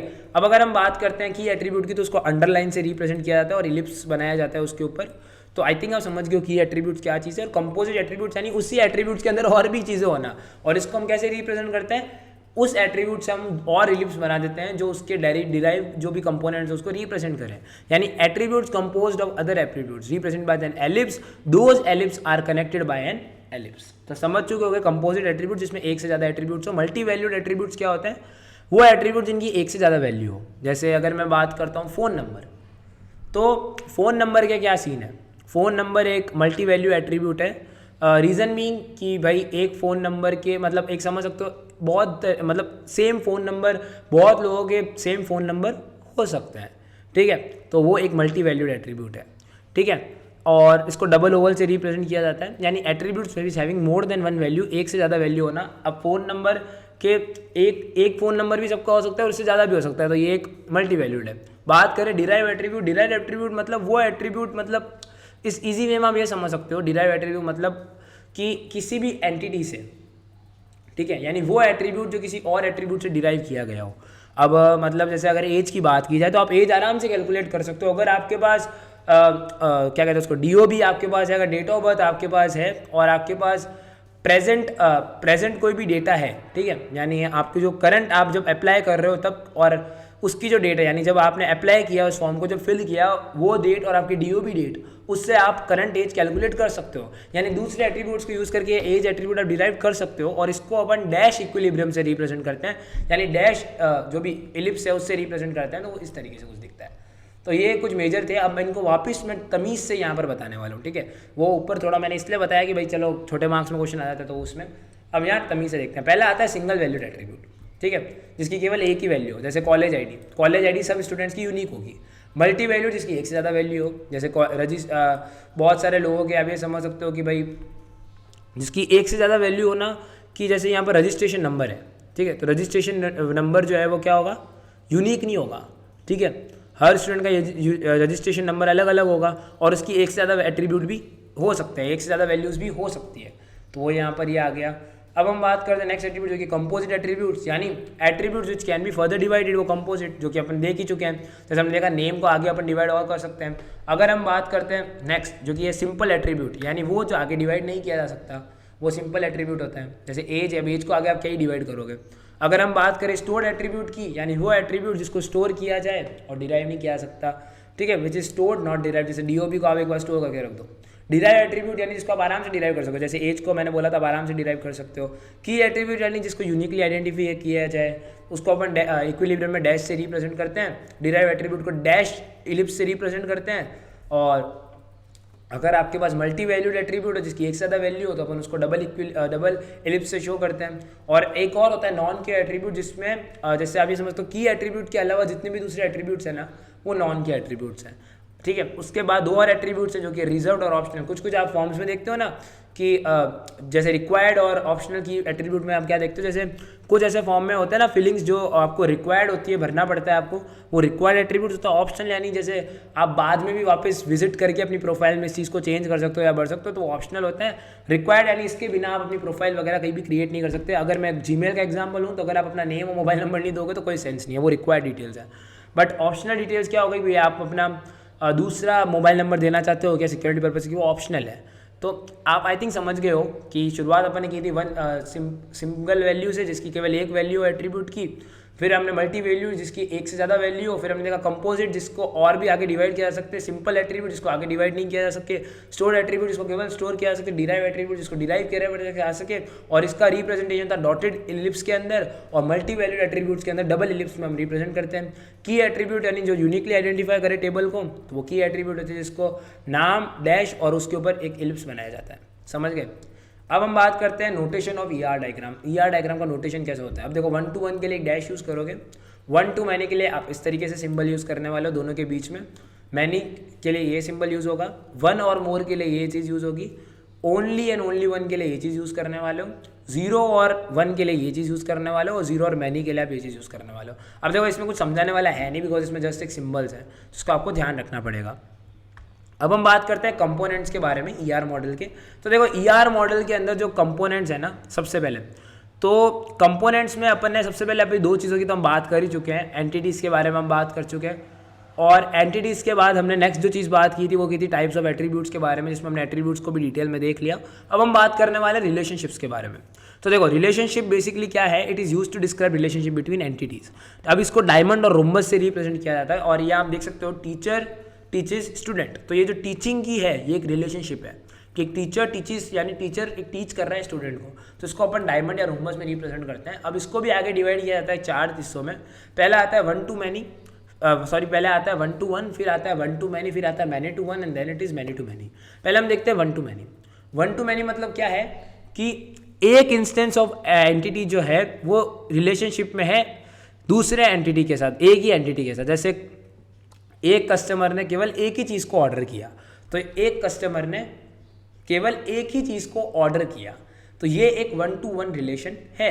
यानी एक कस्टमर केवल एक ही चीज़ को ऑर्डर कर सकता है, यानी only 1 instant of an entity is associated with the relationship of another only. आप ये समझ सकते हो, यानी एक इंस्टेंस ऑफ एंटिटी रिलेशनशिप में है only 1 instance of another entity के साथ। ठीक है, यानी जो ये एंटिटी है, यानी जो लेफ्ट साइड में एंटिटी है उसका भी ओनली 1 इंस्टेंस है, यानी सिंगल इंस्टेंस है, और जो राइट साइड में एंटिटी है उसका भी केवल सिंगल इंस्टेंस है, और इन दोनों इंस्टेंसेस के बीच का जो रिलेशन है वो 1 to 1 है। ठीक है, यानी एक कस्टमर केवल एक ही चीज़ को ऑर्डर कर सकता है when only 1 instance of 1 entity is associated और is in relationship with the 1 instance of another entity, then it is known at 1 to 1। दूसरी तरफ 1 to मैनी में क्या है, 1 instance of entity on the left, ठीक है, and more than 1 instance of entity on the right are related और are in the relationship between them, और उनके बीच में कोई रिलेशनशिप हो, यानी एक इंस्टेंस लेफ्ट के अंदर और एक से ज़्यादा मोर देन 1 इंस्टेंस किस में होना चाहिए, राइट के अंदर, तो इनके दोनों के बीच का जो रिलेशनशिप होगा वो होगा 1 to मैनी रिलेशनशिप। जैसे एक कस्टमर एक से ज़्यादा चीज़ें ऑर्डर कर सकता है, तो ये 1 to मैनी रिलेशनशिप हो गया और इसको इस तरीके से रिप्रेजेंट किया जाता है। अब हम बात करते हैं आगे जो कि है मैनी टू 1। इसमें क्या है, मोर देन 1 इंस्टेंस किस साइड में होगा, लेफ्ट साइड में होगा, और जो तुम्हारा सिंगल इंस्टेंस होगा वो किस में होगा, राइट साइड में होगा, और उन दोनों के बीच में जो रिलेशनशिप होगा वो आपका हो जाएगा मैनी टू 1। जैसे बहुत सारे स्टूडेंट एक कोर्स में एनरोल कर सकते हैं, तो ये आपका कैसा हो गया, मैनी टू 1 रिलेशनशिप। अब होता है मैनी टू मैनी, यानी मोर देन 1 इंस्टेंस किस साइड में होगा, मोर देन 1 इंस्टेंस राइट साइड में भी होगा और लेफ्ट साइड में भी होगा, और उन दोनों के बीच के रिलेशन को हम क्या बोलेंगे, मैनी टू मैनी, जिसको इस तरीके से रिप्रेजेंट किया जाता है। जैसे यहाँ पर एक एग्जांपल दिया जाता है कि बहुत सारे एम्प्लॉयज़ को बहुत सारे प्रोजेक्ट्स दिए जा सकते हैं, और आप ये समझ सकते हो कि अगर employees can assign many projects, एक एम्प्लॉय को बहुत सारे प्रोजेक्ट्स दिए जा सकते हैं, ठीक है, और बहुत सारे एम्प्लॉयज़ को बहुत ज़्यादा प्रोजेक्ट्स दिए जा सकते हैं। तो उल्टा चीज़ हो गई ना, बहुत ज़्यादा एम्प्लॉयज़ को बहुत ज़्यादा प्रोजेक्ट दिया जा सकता है और बहुत ज़्यादा प्रोजेक्ट्स को बहुत ज़्यादा एम्प्लॉय दिए जा सकते हैं, यानी हर प्रोजेक्ट में बहुत ज़्यादा एम्प्लॉयज़ हो सकते हैं और बहुत ज़्यादा एम्प्लॉयज़ हर प्रोजेक्ट में हो सकते हैं। तो ये मैनी टू मैनी रिलेशनशिप को शोकेस करता है। अब हम बात करते हैं आगे, जो कि नेक्स्ट हमारा है वो है मैपिंग कंस्ट्रेंट्स। तो अगर मैं बात करूं मैपिंग कंस्ट्रेंट्स की, तो यह आप ये समझ सकते हो कि data constraint that expresses the number of entities to which another entities can be related via relationship set. यानी ये इसमें बहुत ज़्यादा एंटिटीज हो सकती है, इसमें नंबर ऑफ एंटिटीज इसमें एक्सप्रेस होती है डेटा कंस्ट्रेंट्स के अंदर, और दूसरी एंटिटीज भी क्या कर सकती है उसके साथ रिलेशन में होती है। यानी नंबर ऑफ एंटिटीज के साथ जो दूसरी एंटिटीज रिलेशनशिप में है, तो उस समय जो डेटा कंस्ट्रेंट की बात हो रही है वो बात होती है मैपिंग कंस्ट्रेंट की। यानी एक एंटिटी को जब दूसरी एंटिटी के साथ इन रिलेशनशिप में देखा जाता है, या एक से ज़्यादा एंटिटीज को आपस में रिलेशनशिप सेट में देखा जाता है, तो उस डेटा कंस्ट्रेंट को जिसमें एक एंटिटी, यानी आप ये समझ सकते हो data constraint that expresses the number of entities to which another entities can be related via relationship set. यानी वो डेटा कंस्टेंट जो कि क्या बता दे कि भाई कुछ number of entities in relationship में है किससे, दूसरे एंटिटीज के साथ। तो वो जो डेटा कंस्टेंट्स रहते हैं जो क्या बता दे कुछ एंटिटीज कुछ और एंटिटीज के साथ रिलेशन में है, यानी एक एंटिटीज दूसरे एंटिटी के साथ रिलेशन में है, ये बताने वाला जो डेटा कंस्टेंट है उसको अपन बोलते हैं मैपिंग कंस्टेंट। यानी एक एंटिटी दूसरे एंटिटी के साथ क्या है, रिलेशनशिप में है वाया रिलेशनशिप सेट, उसको अपन क्या बोलते हैं, data constant.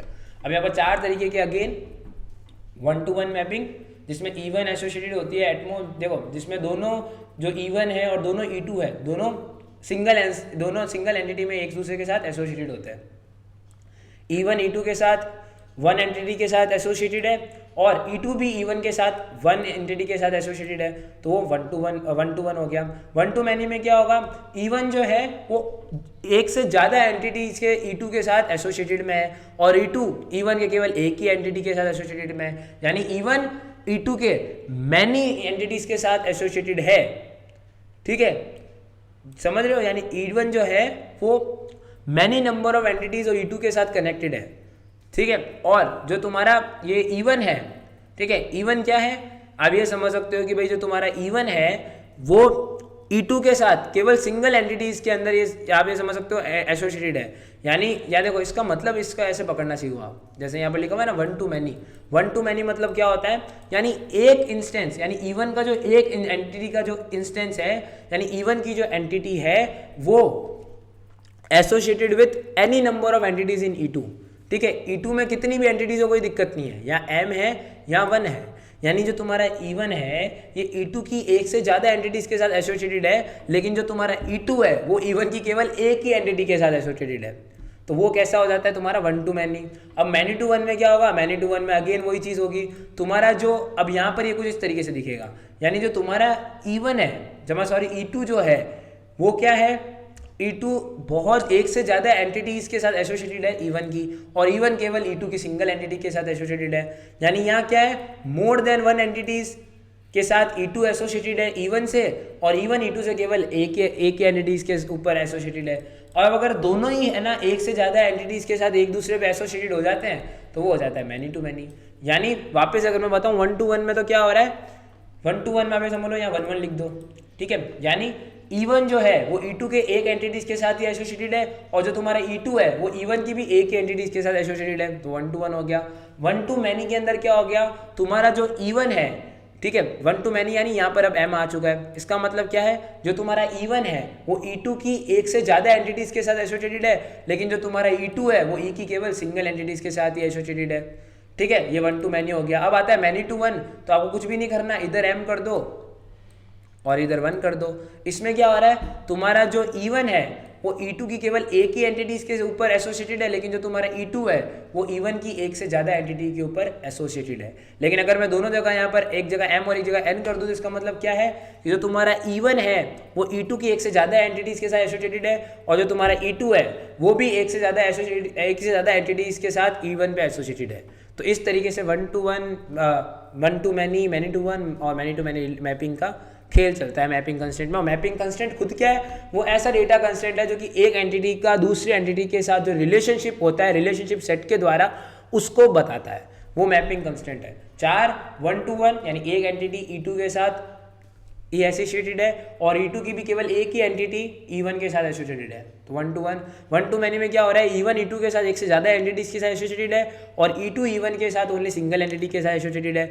Many to one में क्या हो रहा है, मैनी टू वन में E2 E1 के साथ एक से ज़्यादा एंटिटीज़ में एसोसिएटेड है, लेकिन जो तुम्हारा ये E1 है ये E2 पे केवल सिंगल एंटिटी के लिए, और दोनों ही जब एक से ज़्यादा एंटिटीज़ के लिए एक दूसरे के ऊपर एसोसिएटेड है तो मैनी टू वन है ही। तो आई थिंक ये मैपिंग कंसेप्ट आप समझ गए। अब हम बात करते हैं कीज़ की, बिकॉज कीज़ बहुत इंपॉर्टेंट रोल प्ले करती है भाई रिलेशनल डेटाबेस में। तो अगर मैं बात करूँ की तो हम की के टाइप्स भी देखने वाले हैं आगे, कैंडिडेट की, प्राइमरी की, उसको भी देखने वाले हैं, तो उसकी टेंशन लो मत ही। तो कीज़ एक्चुअली में क्या काम आती है, कीज़ रिलेशनल डेटाबेस में काम आती है, और इसका काम क्या होता है, किसी भी डेटा और किसी भी रिकॉर्ड को यूनिकली आइडेंटिफाई करना और उनके बीच में रिलेशनशिप बनाना, ये काम होता है कीज़ का। तो कीज़ का क्या काम होता है, किसी भी डेटा को, किसी भी टेबल में किसी भी डेटा को यूनिकली आइडेंटिफाई करना, किसी भी रिकॉर्ड को यूनिकली एक सिग्निफिकेंस देना, उसको आइडेंटिफाई करने का काम कीज़ का होता है। It is also use to establish and identify relationship between table, यानी किसी भी टेबल को अंदर किसी रिलेशनशिप को बताना है, एक से ज़्यादा टेबल्स के बीच को अगर आपको रिलेट करना है तो आप कीज़ का यूज़ करते हो। ठीक है, जैसे यहाँ पर स्टूडेंट के अंदर आईडी, नेम, एड्रेस, कोड सब दिया हुआ है, लेकिन आईडी क्या कर रहा है, आईडी यूनिकली आइडेंटिफाई कर रहा है किस चीज़ को, स्टूडेंट की टेबल को, तो आईडी एक की तरह लिया जाएगा। ठीक है, whereas name, address, codes जो है वो यूनिकली आइडेंटिफाई नहीं कर रहा है। ठीक है, अब किसी भी इंसान का नेम सेम हो सकता है, किसी का एड्रेस भी सेम हो सकता है, उनका कोर्स भी इवन सेम हो सकता है, बट आईडी सेम नहीं हो सकती। तो here ID is playing as a role of key. समझ में आ गया। तो कीज क्या है, किसी भी एनी रिकॉर्ड, किसी भी टेबल में कोई भी रिकॉर्ड को यूनिकली आइडेंटिफाई करने का काम कीज करता है। समझ में आ गई बात। ठीक है, तो अब हम वापस, मैं एक बार नर्क से आता हूँ, तो मैं आ गया वापस नर्क से, और मैं क्या शेयर करना है वो मैं खुद ही भूल गया, रुको एक मिनट। तो मैं ये चीज़ शेयर करना आया था कि अब हम डिटेल में कीज़ के बारे में, टाइप्स के बारे में देखने वाले हैं, जो कि बहुत ज़्यादा क्रिटिकल है और इम्पॉर्टेंट है। तो हम सबसे पहले देखने वाले हैं प्राइमरी की और कैंडिडेट की को। प्राइमरी की और कैंडिडेट की को देखने के बाद हम देखेंगे सुपर की और फॉरेन की को। अब फॉरेन की मैं लास्ट में डिस्कस करने वाला हूँ, बिकॉज मेरे को फॉरेन की में रेफरेंशियल इंटीग्रिटी के टॉपिक को एकदम तरीके से डिस्कस करना है, तो मैं रेफरेंशियल इंटीग्रिटी के टॉपिक को लास्ट में डिस्कस करने वाला हूँ फॉरेन की में। तो उससे पहले हम क्या देखने वाले हैं, प्राइमरी और कैंडिडेट की दोनों देख लेंगे, सुपर और फॉरेन देख लेंगे, और जो हमारा अल्टरनेट है और कंपोजिट और आर्टिफिशियल वो भी देख लेंगे, लेकिन फॉरेन की हम लास्ट में देखेंगे सबसे। तो ठीक है, यही मैं शेयर करना आया था, और आई थिंक अभी तक आपको वीडियो अच्छी लग रही होगी। हम कीज़ के टाइप्स के बारे में देखने वाले हैं, उनको समझने वाले हैं, और कीज़ के टाइप्स के समझने के बाद उसके बाद ज़्यादा इतना लोड रहेगा नहीं। फिर 3 टॉपिक्स आई थिंक है, और जनरलाइजेशन के ऊपर है, एक एग्रीगेशन के ऊपर है, वो हम जब पूरा कर लेंगे तो उसके बाद केवल आपको कन्वर्जन होगा कि अगर आपके पास ER मॉडल होता है तो उसको टेबल में आप कैसे कन्वर्ट कर सकते हो, और वो हम कन्वर्जन आराम से कर देंगे। तो अब जो टॉपिक हम बात करने वाले हैं वो है प्राइमरी की और कैंडिडेट की के ऊपर। ठीक है, तो वापस जाता हूँ, और नर्क की आवाज़ मज़ा आ रहा होगा आपको, तो चलते हैं वापस। तो अब हम बात करते हैं प्राइमरी की और कैंडिडेट की। तो अब हम बात करने वाले हैं प्राइमरी की और कैंडिडेट की के बारे में। तो प्राइमरी की क्या चीज़ होती है उसके बारे में हम बात कर लेते हैं। तो बेसिकली प्राइमरी की और कैंडिडेट की दोनों ही यूनिक की होती है, बट एक फ़र्क होता है, प्राइमरी की को कभी भी आप नल नहीं कर सकते, वेयर एज कैंडिडेट की को आप नल कर सकते हो। एक टेबल में केवल एक ही प्राइमरी की होगी, लेकिन अगर कैंडिडेट की बात करी जाए तो एक टेबल में मल्टीपल कैंडिडेट कीज हो सकती है। ठीक है, अब क्या होता है एक्चुअली में, जब कैंडिडेट की बनाई जाती है तो उसके अंदर से ही एक प्राइमरी की को सेलेक्ट किया जाता है, और जो की नेक्स्ट बच जाती है उनको हम एक्चुअली के अंदर एक नया नाम देते हैं, और उसको मैं आगे बताऊंगा उसको हम क्या नाम देते हैं एक्चुअली में। और जो प्राइमरी की होती है इसका मतलब आप समझ गए ना, यूनिक, और जिसमें कोई नल वैल्यू नहीं हो सकती। ठीक है, वेयर एज अगर मैं बात करूँ कैंडिडेट की तो उसमें नल वैल्यू हो सकती है, और यूनिक की तो ये भी होती है। यानी primary key uniquely identifies the data और record, but it can not be null. Where as when we talk about candidate key, it also uniquely identify record in a table, but it can not, it आप ये समझ सकते हो कि उसमें null value आ सकती है कैंडिडेट की में। ठीक है, एक टेबल में मल्टीपल कैंडिडेट की हो सकती है, बट एक टेबल में प्राइमरी की केवल एक ही होगी। ठीक है, प्राइमरी की कॉलम वैल्यू कभी भी नल नहीं हो सकती, वेयर एज कैंडिडेट की कॉमन जो कॉलम वैल्यू होती है वो नल हो सकती है, जो मैं तुम्हें बोल चुका हूँ। किसी भी रिलेशन का इंपॉर्टेंट पार्ट जो होता है वो प्राइमरी की प्ले करती है। बट अगर मैं बात करूँ कैंडिडेट की तो कैंडिडेट की का सिग्निफिकेशन ये है कि बहुत सारी कैंडिडेट की में से एक प्राइमरी की यूज़ होती है। हर प्राइमरी की जो होती है वो एक कैंडिडेट की होती है, बट हर कैंडिडेट की प्राइमरी की हो ऐसा कोई कंपल्सेशन नहीं है। समझ में आ गया? हो सकता है वो अल्टरनेट की हो, यानी अगर अल्टरनेट की मतलब वो की जो प्राइमरी की के अलावा दूसरी कैंडिडेट कीज़ है उसको अल्टरनेट कीज़ भी बोला जाता है। अब यहाँ एक एग्जांपल दिया हुआ है, जैसे एम्प्लॉय आईडी है, तो एम्प्लॉय आईडी जो है वो प्रॉपरली क्या कर रहा है, पूरे जो भी टेबल है उसको यूनिकली आइडेंटिफाई कर रहा है, बिकॉज एम्प्लॉय का नेम सेम हो सकता है, ठीक है। इवन जो पासपोर्ट नंबर है और लाइसेंस नंबर है वो भी प्राइमरी की तरह एक्ट कर सकते थे, बट इसमें से अपन एक चूज़ किया एम्प्लॉय आईडी, इसको प्राइमरी की मान लिया, और ये सारे कैंडिडेट की तो थे ही, कैंडिडेट की सारे कौन, पासपोर्ट नंबर और लाइसेंस नंबर कैंडिडेट की तरह एक्ट होंगे इसमें। तो अगेन आपको समझ में आ गया ना, जो यूनिकली आइडेंटिफाई करे किसी टेबल में रिकॉर्ड को वो कैंडिडेट की होती है, बट अगर उसकी वैल्यू कभी नल नहीं हो सकते वो क्या होती है, प्राइमरी की। यानी एम्प्लॉय आईडी कभी भी नल नहीं हो सकती, बट पासपोर्ट नंबर और लाइसेंस नंबर नल हो सकते हैं अगर उनके नहीं बना हुआ हो तो इसलिए वो केवल कैंडिडेट की में क्लासीफाई हो गए। यानी अब जो बाकी बची, यानी ये कैंडिडेट की में से जो प्राइमरी की बन जाती है और उसके अलावा जो दो कीज़ होती है उसको अपन बोलते हैं अल्टरनेट कीज़। यानी जो कैंडिडेट की में से अगर प्राइमरी की को माइनस कर दो तो आपके पास जो बचेगा वो बचेगा अल्टरनेट कीज़। तो ये प्रॉपर बताया मैंने प्राइमरी की और कैंडिडेट की के बारे में। अब हम बात करते हैं सुपर की और अल्टरनेट की। सुपर की बात करी जाए तो आप ये समझ सकते हो कि एक सेट ऑफ एट्रीब्यूट को यूनिकली आइडेंटिफाई करना, ठीक है, एक ऐसे सेट ऑफ टपल जो कि मिलके एक पूरे टपल को यूनिकली आइडेंटिफाई करना है, मतलब जितने भी एट्रीब्यूट्स है उसका एक सेट जो कि पूरे के पूरे टपल को यूनिकली आइडेंटिफाई कर रहा है, वो होता है तुम्हारा सुपर की। सुपर की जो होता है बेसिकली सुपर सेट होता है किसका, कैंडिडेट की का। कैंडिडेट की का जो सुपर सेट होता है वो होता है तुम्हारे सुपर की। अब जैसे यहाँ तुम टेबल देख सकते हो एम्प्लॉय, जिसके अंदर employee ID, employee name, passport number, SSN दिया हुआ है। एम्प्लॉय आईडी और एम्प्लॉय नेम यहाँ दिया हुआ है, तो name can be same but जो तुम्हारा आईडी है वो डिफरेंट होती है, और इसकी वजह से अगर हम इसका कॉम्बिनेशन कर देते हैं तो सुपर की बन जाती है। यानी अगर हम किसी भी कैंडिडेट की का दूसरे किसी भी एट्रीब्यूट के साथ कॉम्बिनेशन करते हैं या उसका सेट बनाते हैं तो वो एक सुपर की कहलाएगा। जैसे यहाँ पर अगर एक एम्प्लॉय आईडी है, इसका अगर मैं कॉम्बिनेशन इसके साथ भी कर दूंगा ना, सपोज कोई दूसरा एक नया एट्रीब्यूट डाल देता हूँ एम्प्लॉय एज, तो वो भी एक सुपर की हो जाएगा। क्योंकि क्या करना है मेरे को कुछ भी नहीं करना, जो भी की यूनिकली आइडेंटिफाई कर रही है रिकॉर्ड को, जो भी मेरी कैंडिडेट की है उसका क्या करना है, एक सुपर सेट बनाना है। यानी एक कैंडिडेट की तो होना कंपलसरी है, उसके अलावा आप चाहे तो दूसरे एट्रीब्यूट्स को ऐड कर सकते हो, बट वो जो कैंडिडेट की है उसका होना कंपलसरी है। यानी कुछ ऐसे एट्रीब्यूट्स के सेट जो कि पूरे टपल को यूनिकली आइडेंटिफाई करे वो सुपर की होते हैं। और सुपर की एक्चुअली में क्या होती है, it is a super set of candidate की। यानी आप अगर एम्प्लॉय आईडी के साथ एम्प्लॉय नेम जोड़ दोगे तो वो क्या हो जाएगी, एक सुपर की हो जाएगी। एम्प्लॉय आईडी के साथ एम्प्लॉय एज जोड़ दोगे वो भी एक सुपर की हो जाएगी। तो इस तरीके से सुपर की डिफाइन होती है। Super key is the combination of all the possible attributes that can uniquely identify two tuples in a table. किसी भी टपल्स को यूनिकली आइडेंटिफाई करने वाले एट्रीब्यूट्स का प्रॉपर पूरा कॉम्बिनेशन, जितने पॉसिबल एट्रीब्यूट्स उसका कॉम्बिनेशन एक्चुअली में सुपर की होता है। आप ये मान सकते हो अगर ए से लेके एक एन तक मेरे पास टोटल एट्रीब्यूट्स है और A1 जिसमें मेरे को दिया हुआ एक सुपर की है, तो टोटल नंबर ऑफ सुपर की जो पॉसिबल, और मेरे को क्या दिया हुआ है A1 है जो कैंडिडेट की है, एक्चुअली मैं गलत बोल गया सुपर की। अगर मेरे पास A1 से लेके AN तक सारे एट्रीब्यूट्स दिए हुए हैं और मेरे पास A1 बता दिया गया कि वो एक कैंडिडेट की है, एक कैंडिडेट की है, तो जो मेरा टोटल नंबर ऑफ सुपर की पॉसिबल होगी वो 2 की पावर n-1 हो जाएगा। यानी A1 से लेके AN तक मेरे पास टोटल एट्रीब्यूट्स हैं।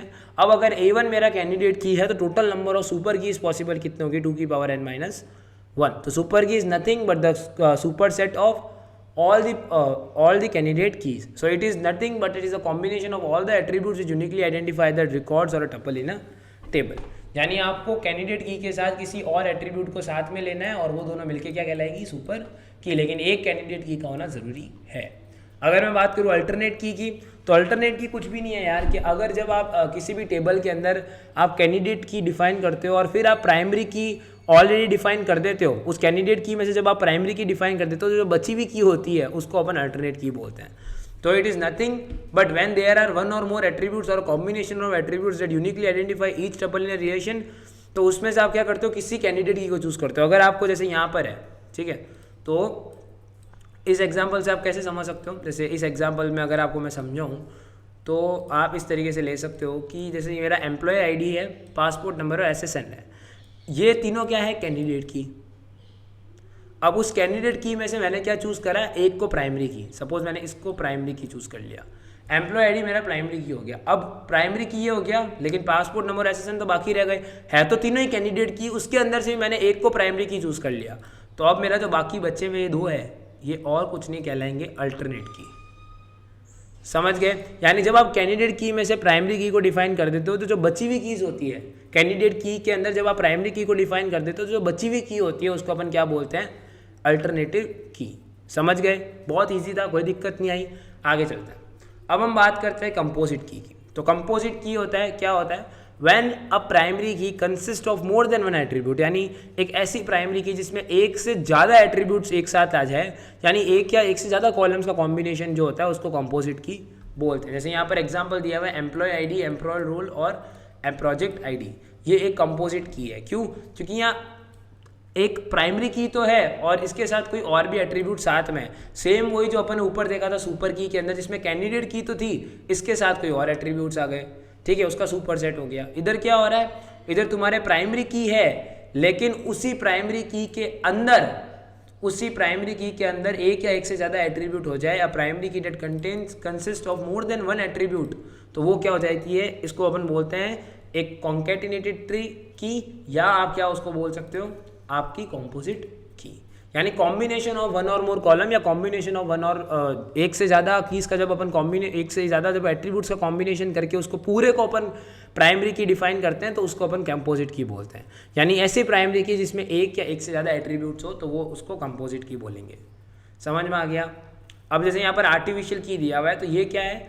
इट इज़ अ की created by using arbitrary assign data, यानी आर्बिट्री असाइन डेटा को यूज़ करके जब की को हमने क्रिएट किया वो आर्टिफिशियल की है। These keys are created when primary key is large and complex, यानी ये की कब बनाई जाती है? जब प्राइमरी की क्या हो? लार्ज हो और कॉम्प्लेक्स हो, और उसका किसी के साथ भी और कोई रिलेशन नहीं हो, and has no relationship with many other relations, यानी जिसका कोई रिलेशनशिप नहीं हो दूसरे रिलेशंस की के साथ, वो एक आर्टिफिशियल की है। Data values of artificial key are usually numbered in serial order. जैसे यहाँ पर देख सकते हो रो आईडी दी हुई है, ठीक है। तो प्राइमरी की आप ये समझ सकते हो कि इस रो आईडी की वजह से एक्चुअली क्या हुआ? देखो, जब हमारे पास इतने सारी ये कीज थी ना, एम्प्लॉय आईडी, एम्प्लॉय रोल और प्रोजेक्ट आईडी, जब हमारे पास क्या थी? जब हमारे पास की created when primary key is large. अब देखो यहाँ पर ये पूरी एक प्राइमरी की तरह अपन डिसाइड कर रहे हैं, जिसको अपन कंपोजिट की बोलते हैं।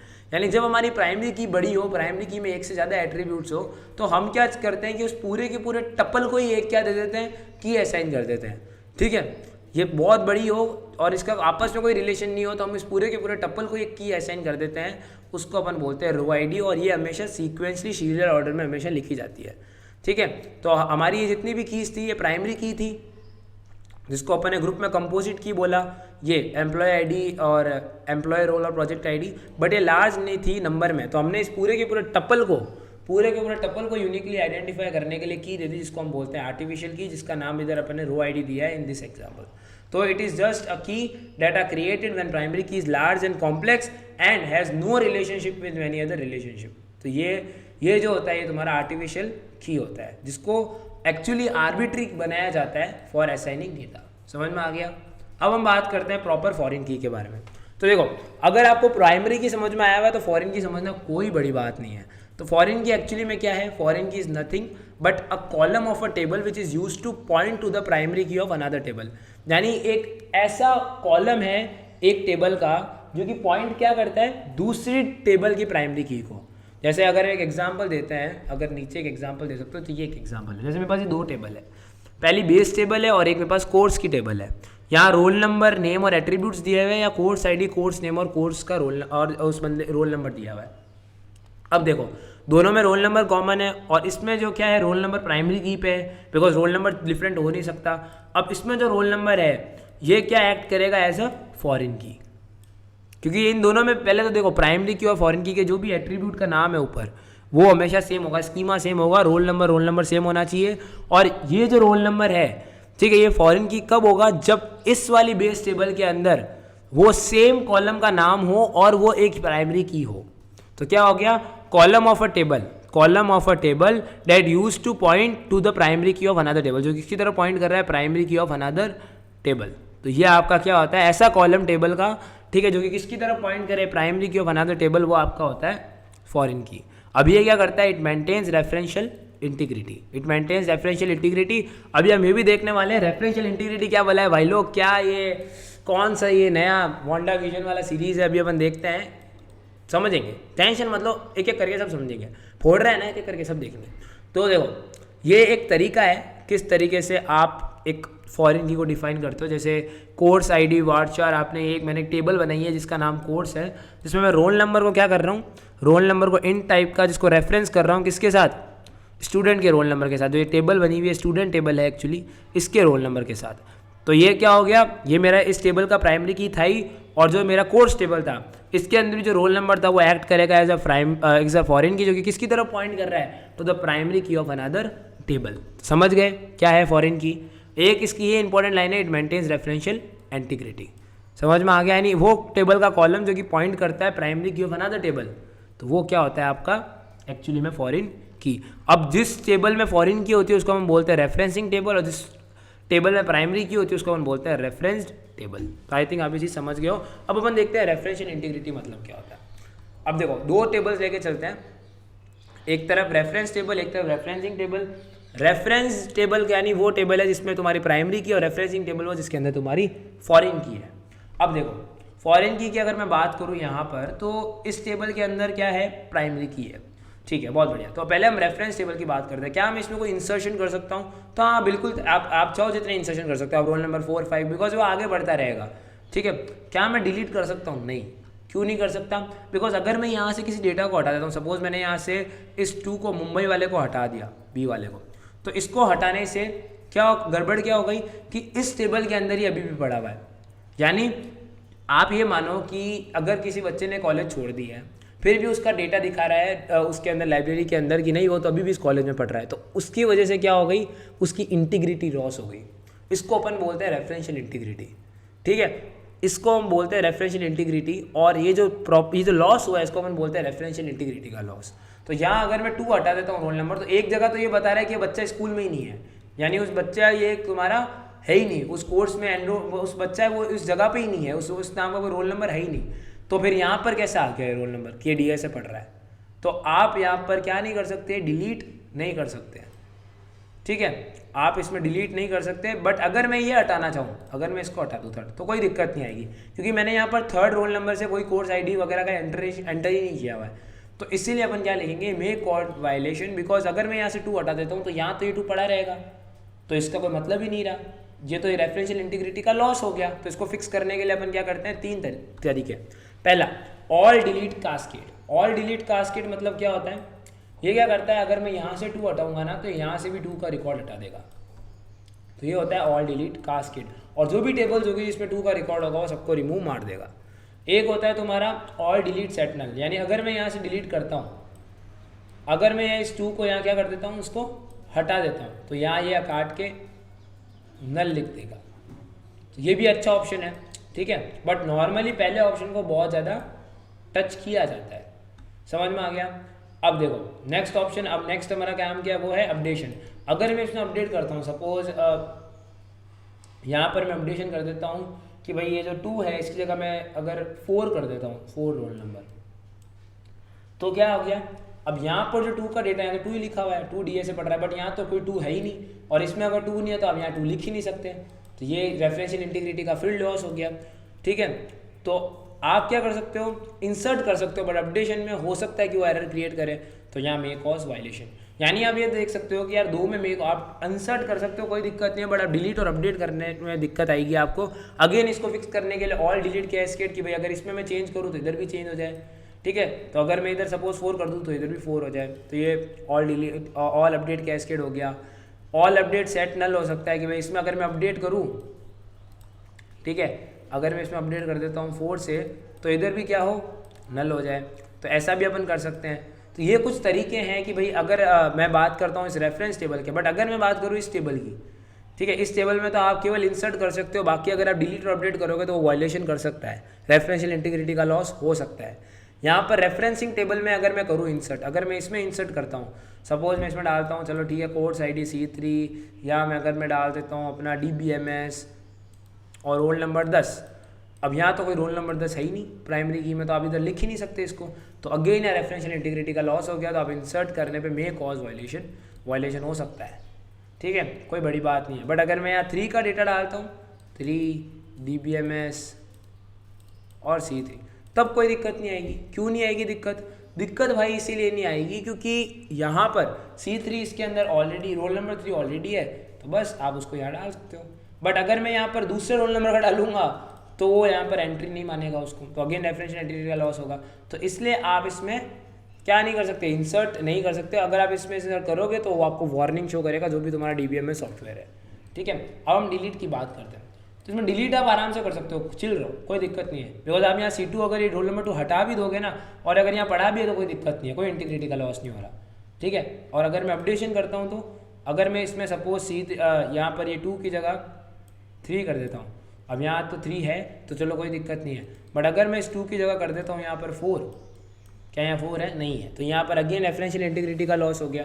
तो ये क्या हो गया तुम्हारे, आप इसमें क्या कर सकते हो, आप इंसर्ट में और अपडेशन में आपको लॉस होगा, बट डिलीट आप आराम से कर सकते हो, कोई दिक्कत नहीं है। तो पहले वाले में इंसर्ट में कोई दिक्कत नहीं है, दूसरे वाले में डिलीट में कोई दिक्कत नहीं है। बाकी दोनों में आप ये मान सकते हो कि भाई अपडेशन में और इंसर्ट में दिक्कत है, और यहाँ पर अपडेशन में और डिलीट में दिक्कत है। समझ में आ गई? ये तो बात थी रेफरेंस और रेफरेंस टेबल की। तो इसलिए यहाँ पर हम रेफरेंशियल इंटीग्रिटी के बारे में पढ़ते हैं, जो मैंने आपको भी समझाया। ये लॉस ऑफ रेफरेंशियल इंटीग्रिटी होता है अगर डेटा में ऐसे फेरबदल होता है तो इसको फिक्स करने के तरीके भी हमने देखे, all delete cascade, all delete set null, ये जो भी है इसके तरीके हैं। अब हम बात करते हैं डेटा DBMS जनरलाइजेशन के बारे में। तो DBMS एक्चुअली ये है क्या जनरलाइजेशन? तो एक बॉटम अप अप्रोच है। सबसे पहले ये क्या है, ये एक बॉटम अप अप्रोच है जिसमें 2 या 2 से ज़्यादा एंटिटी लोअर लेवल की कंबाइन करके क्या करती है, एक बड़ी लेवल की एंटिटी बनाती है, हायर लेवल की एंटिटी बनाती है, जिसके कुछ एट्रीब्यूट्स क्या होते हैं, सेम होते हैं, कुछ एट्रीब्यूट्स कॉमन होते हैं। यानी 2 या 2 से ज़्यादा लोअर लेवल की एंटिटीज़ कंबाइन करके क्या बना रही है, एक बड़ी लेवल की, एक हायर लेवल की एंटिटी बना रही है, जिसके काफ़ी हद तक एट्रीब्यूट्स क्या होंगे, कॉमन होंगे, सेम होंगे। यानी entity of higher level plus entity of lower level आपको क्या दे रही है। और अगर ये भी केस हो सकता है, ये जो एक्चुअली एक दूसरा केस है इसका। पहला केस तो क्या है कि 2 लोअर लेवल की एंटिटीज़ मिलकर एक हायर लेवल की एंटिटी बना रही है, जिसके एट्रीब्यूट्स और प्रॉपर्टीज़ कुछ हद तक सेम है। दूसरा केस क्या सकते हैं कि भाई वो जो फिर यहाँ से हायर एट्रीब्यूट वाली आई है ना, हायर एंटिटी, वो भी लोअर के साथ कंबाइन होकर एक और भी बड़ी हायर एंटिटी बना सकती है।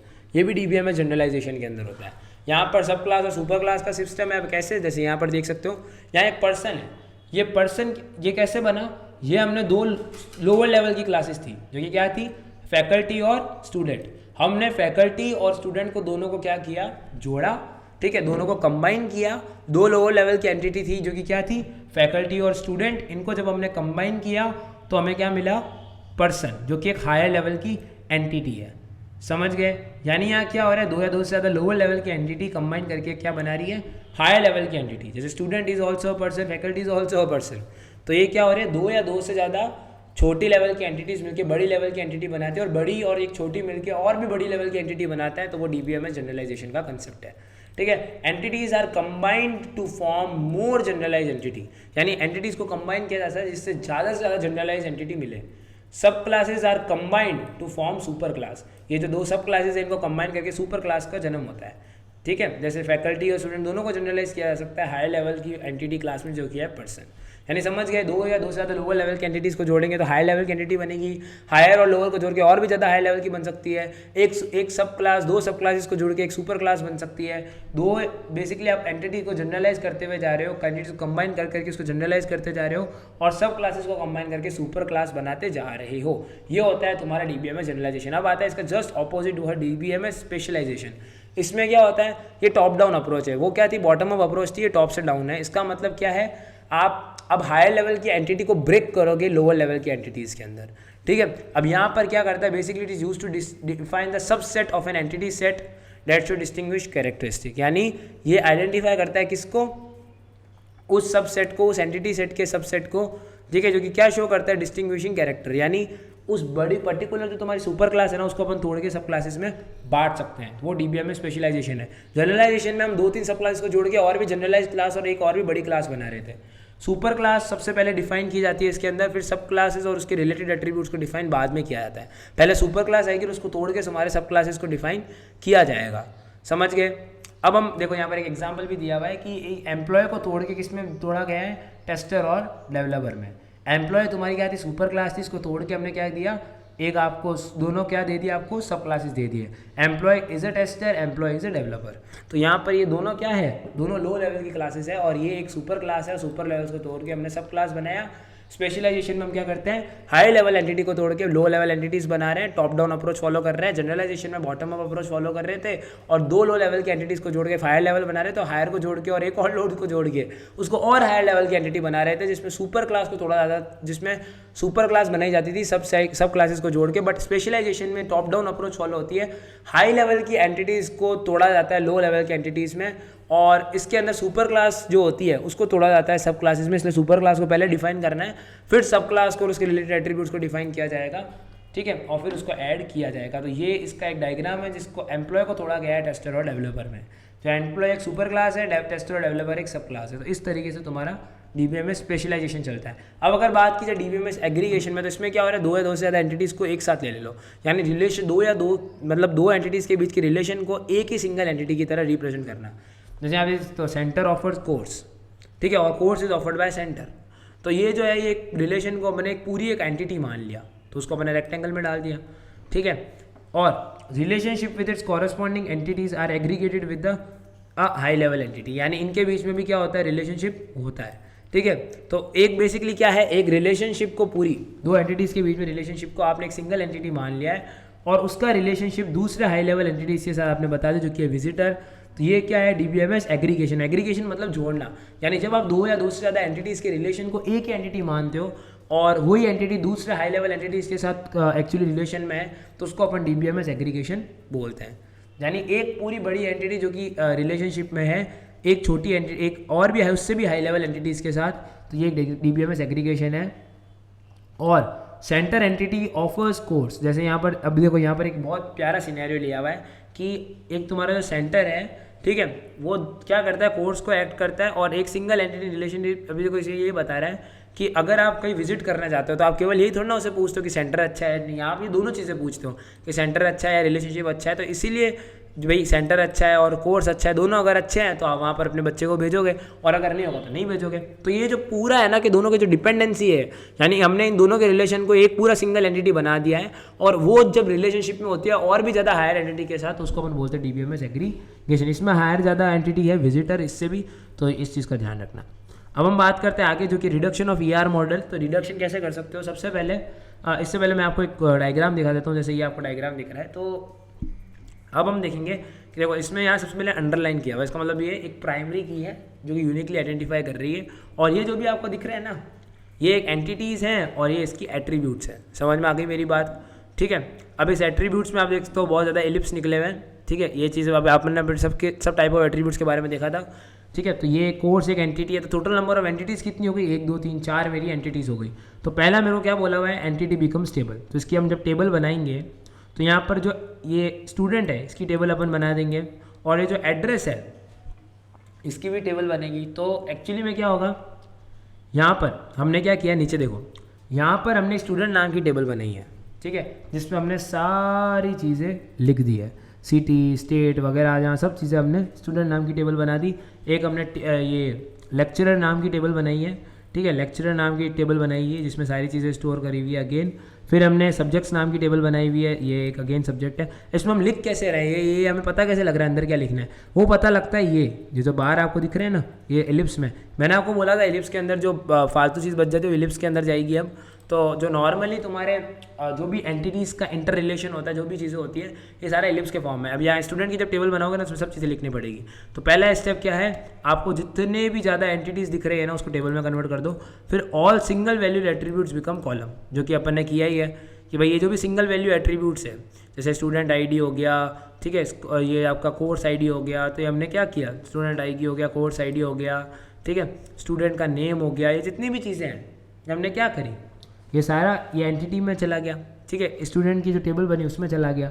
तो ये अपना पहला स्टेप क्या हो गया, पूरा एंटिटी बिकम्स टेबल, और ऑल सिंगल वैल्यूड एट्रीब्यूट्स को हमने उसका कॉलम भी बना दिया। फिर multi valued attributes are represented by a separate table. अब जो मल्टी वैल्यूड है उनको सेपरेट टेबल में करेंगे। जैसे यहाँ हॉबी जो है ना, ये एक मल्टी वैल्यूड है बिकॉज यहाँ 2 एलिप्स है उसके ऊपर, तो हमने इसके हॉबी की अलग टेबल बना दी है। देखो यहाँ पर नीचे ये हॉबी है, ठीक है, ये स्टूडेंट हॉबी की हमने एक अलग टेबल ही बना दी, ठीक है। तो ये अपना स्टेप नंबर कौन सा है, थर्ड। फिर आता है key attributes of an entity type are represented as by a primary key, यानी आपको क्या करना है, उन सब की जो भी आपने जो भी टेबल के अंदर जो भी आपने एंटिटीज़ बनाई है उसके अंदर जिसकी भी ये नीचे अंडरलाइन है उसको आपको क्या करना है, प्राइमरी की एज अ डिक्लेयर करना है। फिर कंपोजिट एट्रीब्यूट्स को आपको रिप्रेजेंट करना है बाय कंपोनेंट्स। जो कंपोजिट एट्रीब्यूट्स हैं, जब हमने ऊपर बात करी थी, ठीक है, जैसे अगर हम ऊपर बात करते हैं प्रॉपर तरीके से, बिकॉज हमने जब कंपोजिट एट्रीब्यूट्स के बारे में बात करी थी उस समय ये कंसेप्ट आया था। और वापस ऊपर अगर अपन आते हैं एट्रीब्यूट्स के ऊपर, जो कि ये अप्रोच है, उसके बाद ये नीचे नीचे नीचे नीचे नीचे नीचे, हाँ यहाँ पर, तो जब हमने यहाँ पर एट्रीब्यूट्स के बारे में बात करी ना, तो कंपोजिट एट्रीब्यूट्स यानी जिसमें और भी ज़्यादा एट्रीब्यूट्स, जैसे नेम एक एट्रीब्यूट था तो ये कंपोजिट एट्रीब्यूट था। सिमिलरली अगर अपन नीचे आते हैं, ठीक है, सिमिलरली अगर अपन यहाँ नीचे आते हैं और देखते हैं इस चीज़ को, तो यहाँ देखो, यहाँ पर तुम्हें क्या लगता है कि जो अपन ने कंपोजिट एट्रीब्यूट्स वो क्या है, वो है लेक्चरर नहीं सॉरी, वो यहाँ पर जो भी कंपोनेंट है उसको क्या करना है, रिप्रेजेंटेड बाय कंपोनेंट्स। तो बहुत बढ़िया, अपन उसको रिप्रेजेंट भी कर देंगे कंपोनेंट्स के थ्रू। और जो अपना लास्ट स्टेप है वो क्या, derive attributes are not considered. जैसे डिराइव मतलब जो एज है वो टेबल में नहीं लिखी जाएगी, तो यहाँ देखो एज टेबल में नहीं है। समझ में आ गया? तो ये इस तरीके से ये इसको आप रिड्यूस कर सकते हो कोई भी ER डायग्राम को। ये स्टेप्स ध्यान रखना है। Entity becomes table, all single value attributes जो है वो कॉलम बनेगी, मल्टी वैल्यू एट्रीब्यूट्स को सेपरेट टेबल में रिप्रेजेंट किया जाएगा, जो आपकी जो कीज़ है उसको आप एज अ प्राइमरी की बनाओगे, और कंपोजिट की को बाय इट्स कंपोनेंट्स रिप्रेजेंट किया जाएगा, और डिराइव एट्रीब्यूट्स को टेबल में कंसिडर नहीं किया जाएगा। जैसे इसमें एज को आराम से डिराइव किया जा सकता है, तो इसलिए इस एज को हमने इस टेबल में कंसिडर नहीं किया। देखो यहाँ पर आपको कहीं भी एज नहीं दिखेगी। तो ये जो चीज़ थी, ये आपका अभी तक का जो प्रॉपर था वो हो चुका है ER मॉडल का पूरा। अब यहाँ पर एक और चीज़ रह जाती है, वो है degree of relationship. Degree of relationship मतलब वही चीज़ है again, number of occurrence in one entity that is associated with the number of occurrences in other entity. यानी एक एंटिटी के अंदर जितनी भी ज़्यादा अक्रेंसेस हुए हैं वो अगर किसी दूसरे एंटिटीज़ की अक्रेंसेस के साथ एसोसिएटेड है तो उसको अपन बोलते हैं डिग्री ऑफ रिलेशनशिप। यानी the number of occurrences in one entity that is associated with the number of entities occurrence in another entity. यानी एक एंटिटी के अंदर जितनी भी अक्रेंस है वो दूसरे एंटिटी के अक्रेंस के साथ क्या है, एसोसिएटेड है, तो वो आती है डिग्री ऑफ रिलेशनशिप।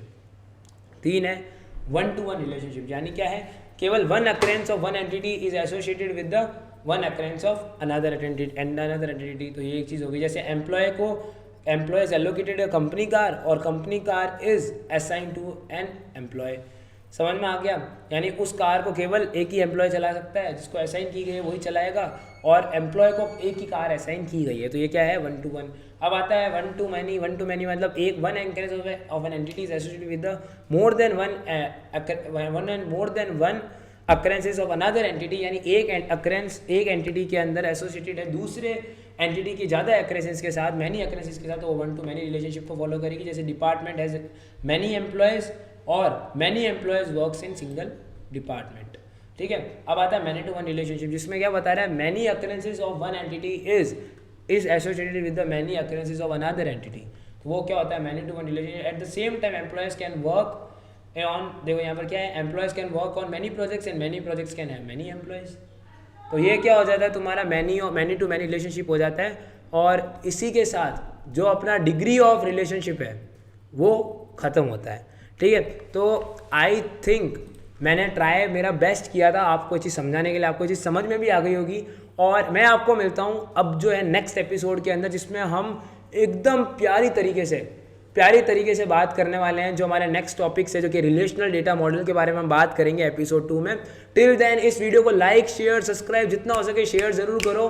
और अगर आपको बून ऑफ DBMS में से और भी बढ़िया मज़े लेना है ना एपिसोड्स के, ऐसी सीरीज़ के, तो यार सब्सक्राइब करना पड़ेगा। बिना सब्सक्राइब किए जाओ मत ही, बहुत ज़्यादा रिसर्च लगती है भाई लोग, सही बोल रहा हूँ। बट आपके लिए always ready guys, be informative, be great, be powerful. I will meet you in the next lecture soon in the relational database model. Till then stay healthy, stay safe, bye.